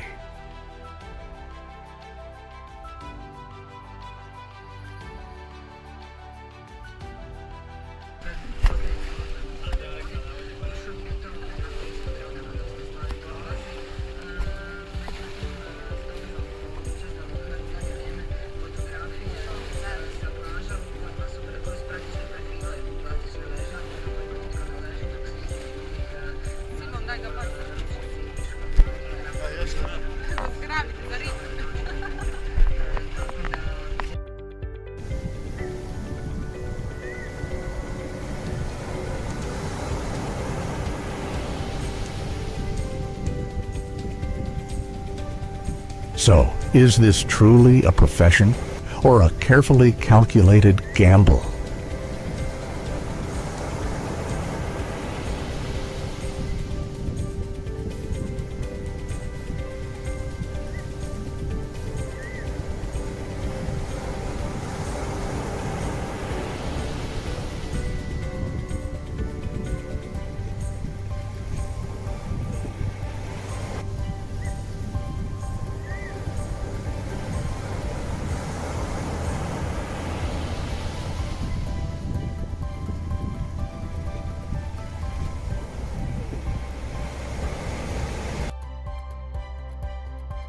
Because behind revenues reaching hundreds of thousands of dollars lies far more than profit.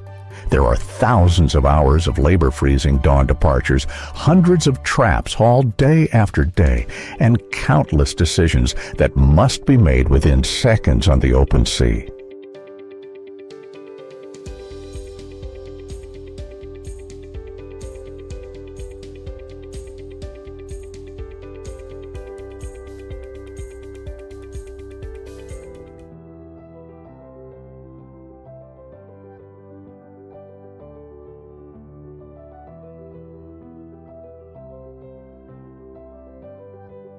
It is experience accumulated over many years, knowing exactly when to leave port, where to set the traps, and when to turn back to preserve your life.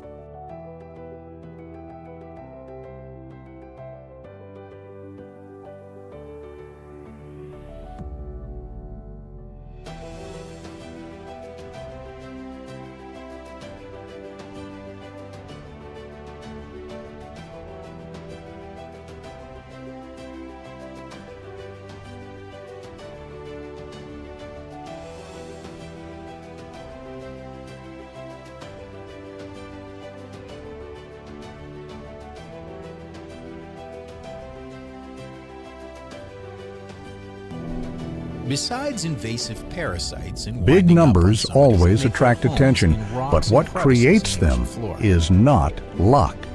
It is risk, discipline, and knowledge that remain almost invisible to outsiders. Perhaps that is the true value behind the lives of these fishermen.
The Icelandic sea cucumber looks like something the ocean forgot, gray, gelatinous, and motionless on the dark sea floor.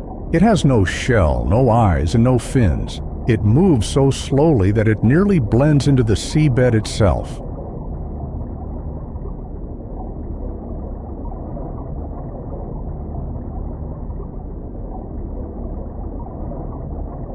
Yet that seemingly lifeless mass functions as a living filtration system, swallowing sand and organic debris before quietly returning cleaner water to the ocean.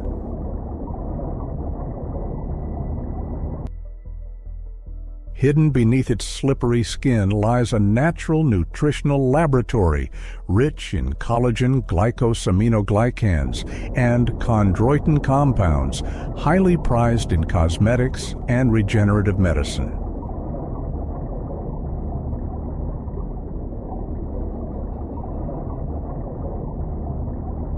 Its greatest value comes from where it lives. Icelandic sea cucumbers thrive only in extremely deep icy waters that remain close to 32° year-round, where complete darkness reigns and sunlight has never reached the ocean floor. This harsh environment forces them to grow slowly, producing a firmer texture and accumulating significantly higher concentrations of valuable biological compounds than most other sea cucumber species.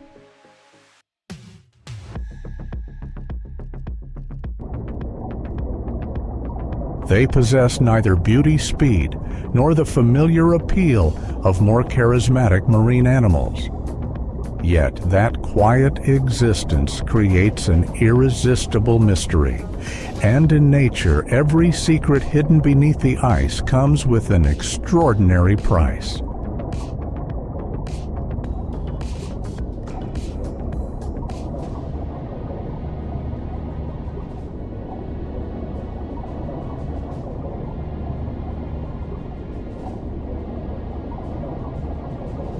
There are no roaring engines, no sweeping nets, no mechanical arms. To reach the Icelandic sea cucumber, a fragile treasure resting silently on the dark sea floor, people have no choice but to descend themselves and collect each one by hand.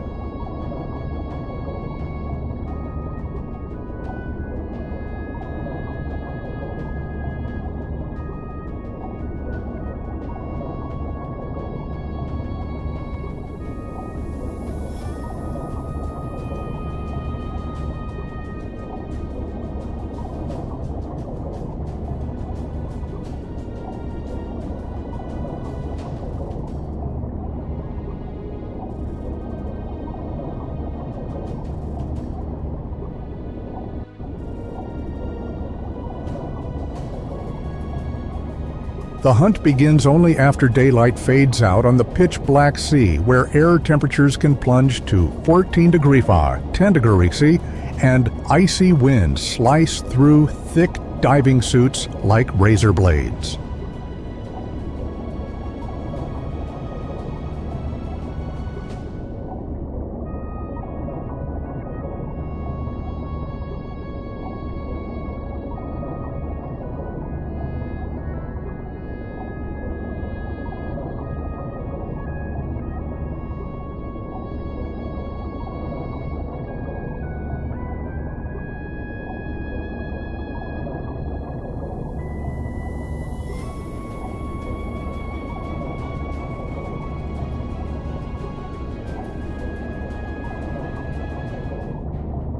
Night is the only opportunity when the tide recedes.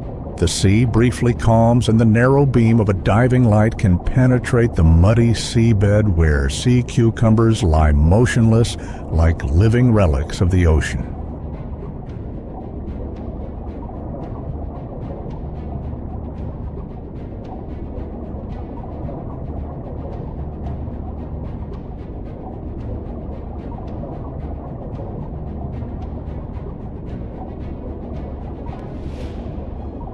Each diver carries only a mesh bag, a specialized dive light, and a limited supply of air.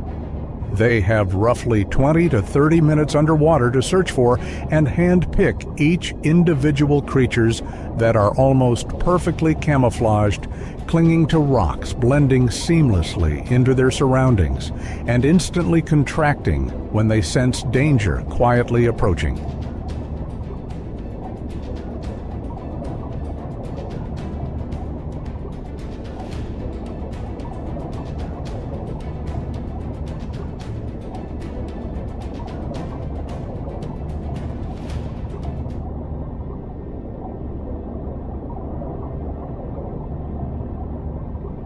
At those depths, mistakes cannot be corrected. One collision with a rock, one wrong turn, or one brief lapse in concentration can cost a diver's life.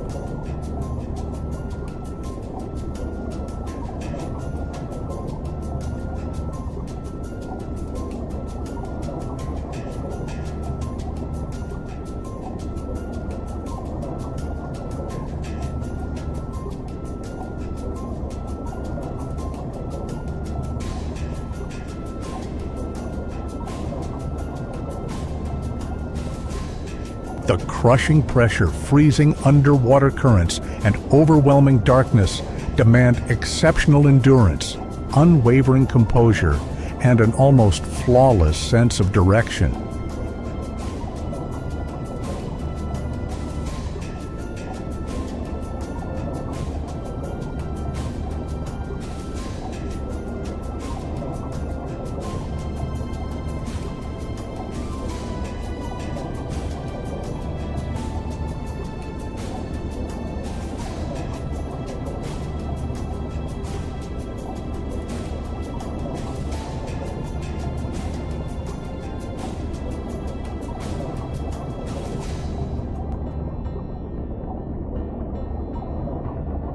Sea cucumbers themselves are not especially rare, but reaching them is so difficult, dangerous, and nearly impossible to automate that this unusual creature has become one of the world's most expensive seafood delicacies.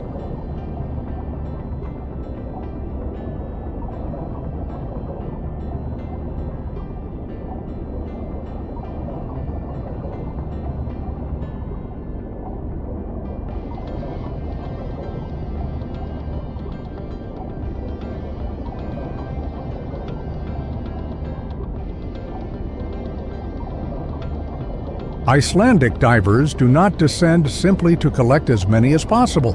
They search for the right species, select the proper size, and carefully preserve every specimen intact until it reaches the surface.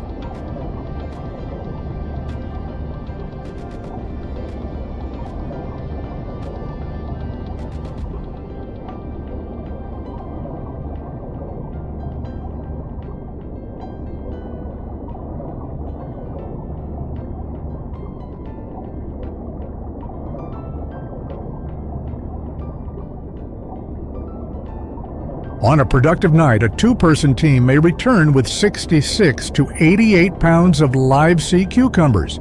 But the sea can just as easily send them home with empty hands or only a few pounds after hours spent submerged in icy water.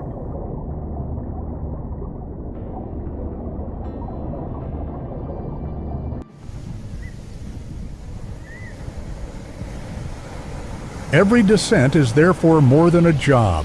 It is a direct gamble against nature where the reward can be life-changing, while danger remains only a single mistake away.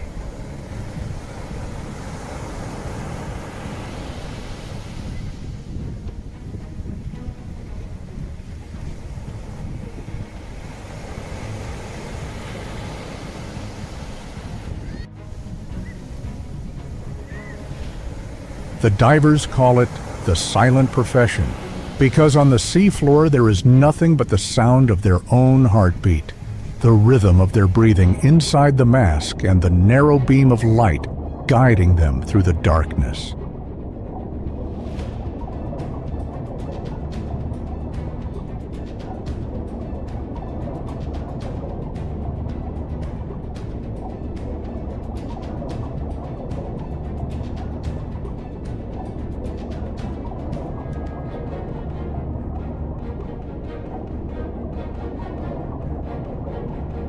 It is precisely this harsh reality that gives every sea cucumber its extraordinary value, not merely because of its rarity, but because behind each one stand sweat, courage, and sometimes even blood.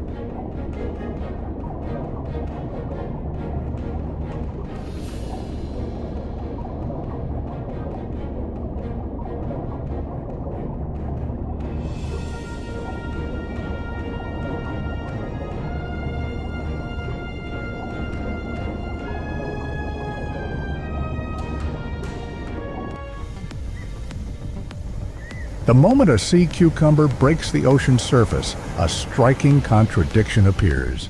The creature that demanded so much strength and risk from the diver looks no different from a lifeless lump of mud until it begins its remarkable transformation inside a freezing processing facility.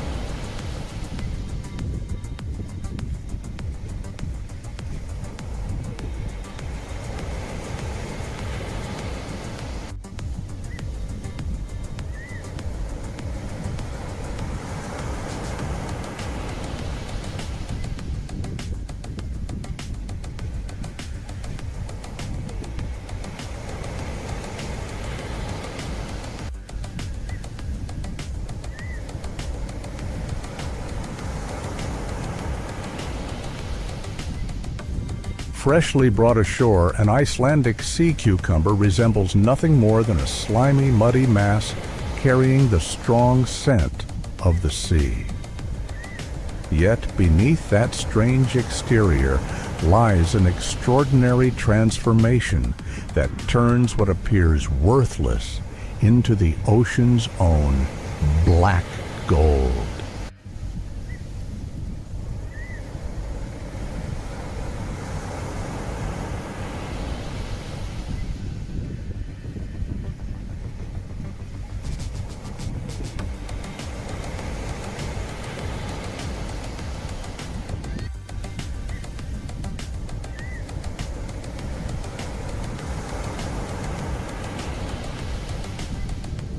Immediately after leaving the sea, each sea cucumber is placed into chilled water to reduce stress and slow the natural breakdown of its tissues. Every step is performed entirely by hand. A careful incision is made along the underside.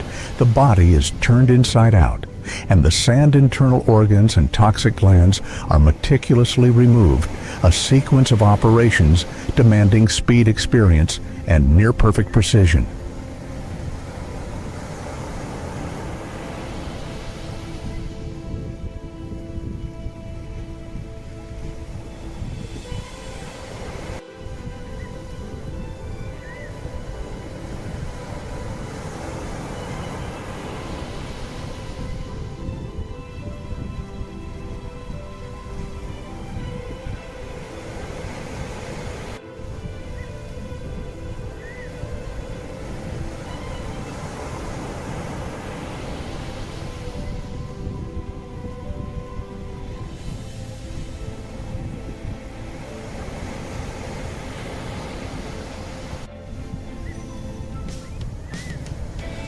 Once cleaned, the jelly-like body is rinsed repeatedly through multiple tanks of cold water until it becomes crystal clear, completely clean and free of any fishy odor. Some processing facilities also soak it in a specialized salt solution to stabilize the texture before moving it onto the final drying stage.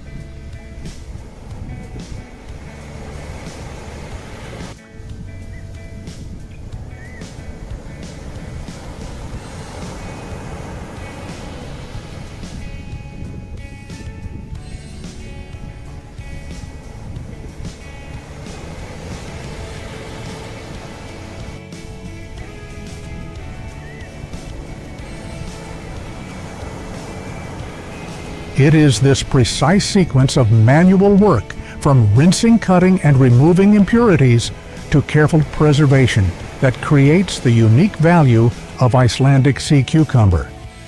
The body retains its original shape, without shrinking, preserves its nutrients, and most importantly, maintains its rich collagen content. The key reason it is so highly sought after in China, Japan, and South Korea.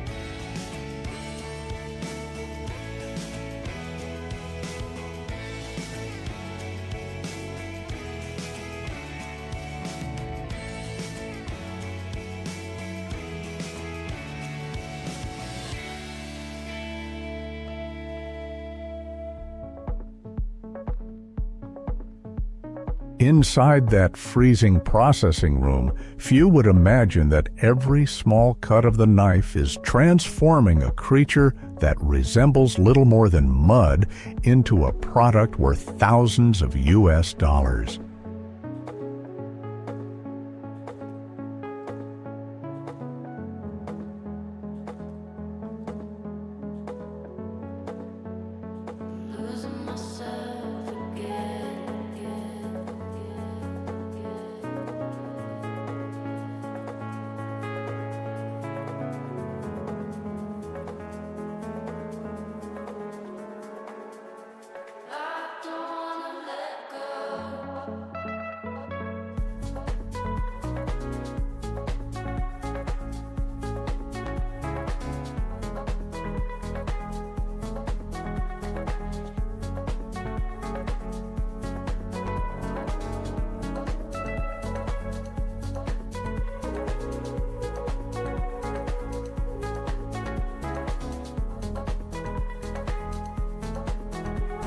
After washing, the sea cucumbers are carefully arranged on stainless steel trays and air-dried using circulating cold air to prevent bacterial growth. Workers wearing thick protective gloves move quickly and steadily, because if the surface becomes slimy or changes color, the entire batch can be rejected immediately.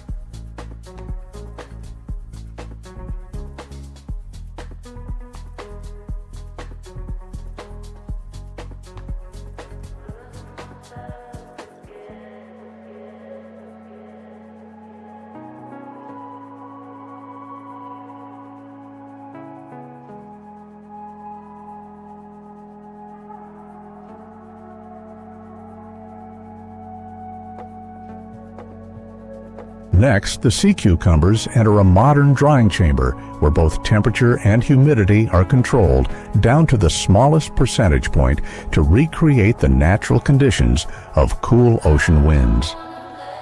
The process can take several days, and the finished product must remain firm, glossy, free of shrinkage, and retain its distinctive flavor.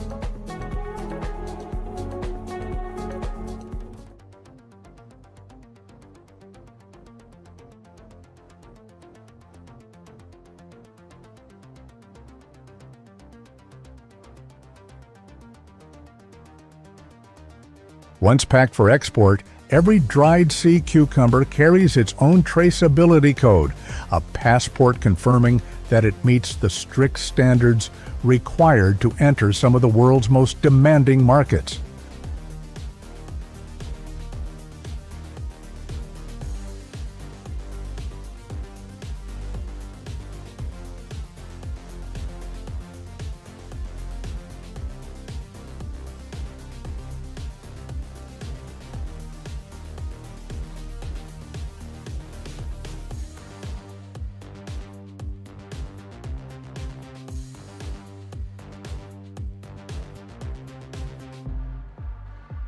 Producing just 1 pound of dried sea cucumber requires 40 to 50 fresh specimens and several days of processing. Combined with strong demand from China, Japan, and South Korea, along with transportation, storage, and quality inspections, every step in the supply chain adds to its remarkable price.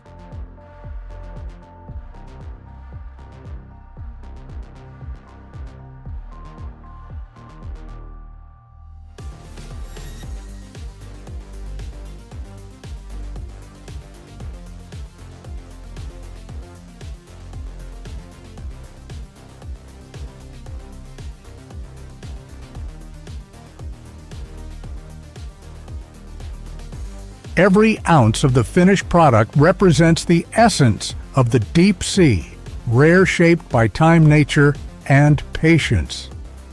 What you hold is no longer just a sea cucumber, but a symbol of health, prestige, and refined taste.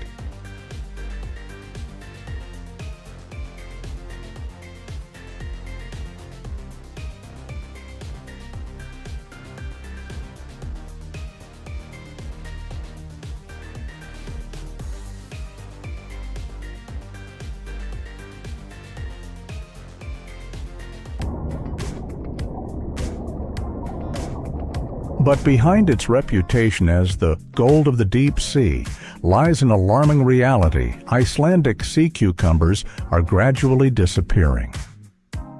In less than 2 decades, natural stocks across the North Atlantic have declined dramatically due to overharvesting, rising ocean temperatures, shifting currents, and increasingly extreme weather.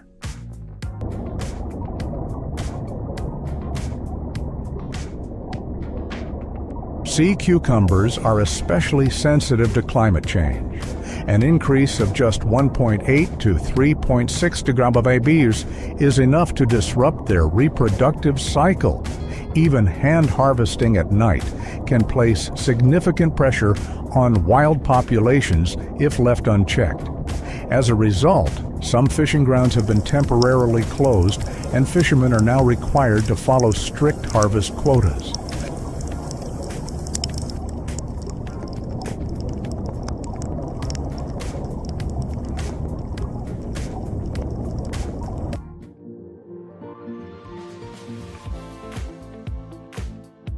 It is hard to believe that this soft-bodied creature living on the cold seafloor is often called the ginseng of the sea.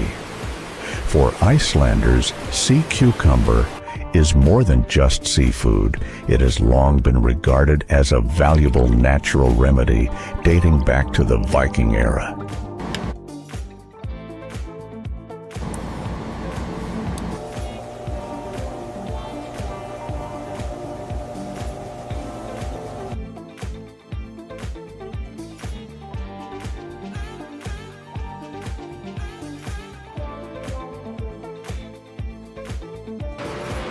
A serving of approximately 3.5 ounces of dried sea cucumber contains around 70% protein with almost no fat, along with marine collagen, chondroitin, sulfate, and anti-inflammatory compounds that are commonly associated with supporting joint health, skin, cardiovascular health, and overall recovery.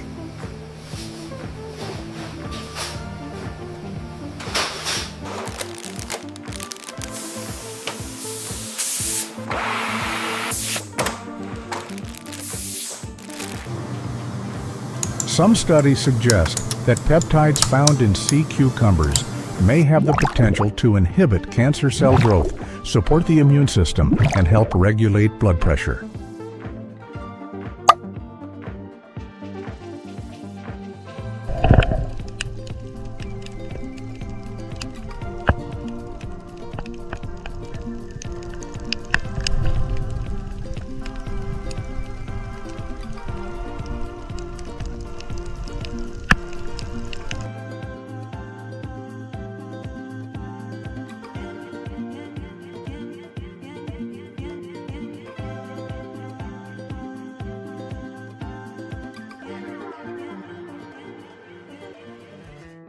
Across Asia, particularly in China, Japan, and South Korea, Icelandic sea cucumber is regarded as a royal delicacy, frequently served during ceremonial banquets, presented as prestigious gifts, and prepared as a nourishing dish. Harvested from Iceland's icy, pristine waters, it commands premium prices because of its exceptionally clean environment, slow growth, and concentrated nutritional value.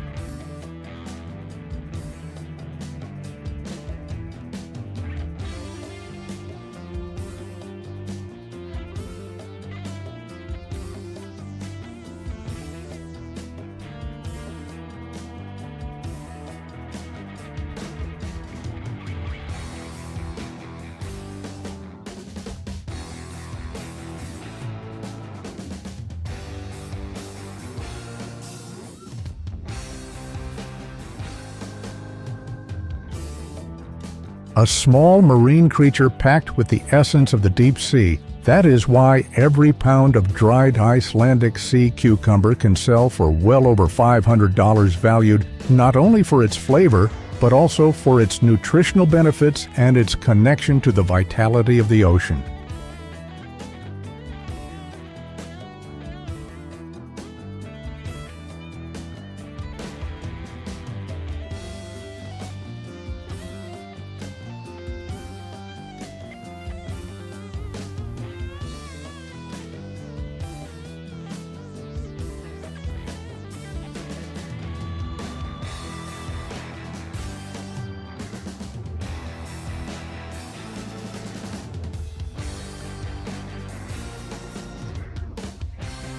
In Iceland, sea cucumber is more than just a commercial product. It also represents a meeting of two cultures. Icelanders rarely eat sea cucumber themselves, yet Chinese merchants have long brought with them a centuries-old belief in its reputation as a longevity tonic.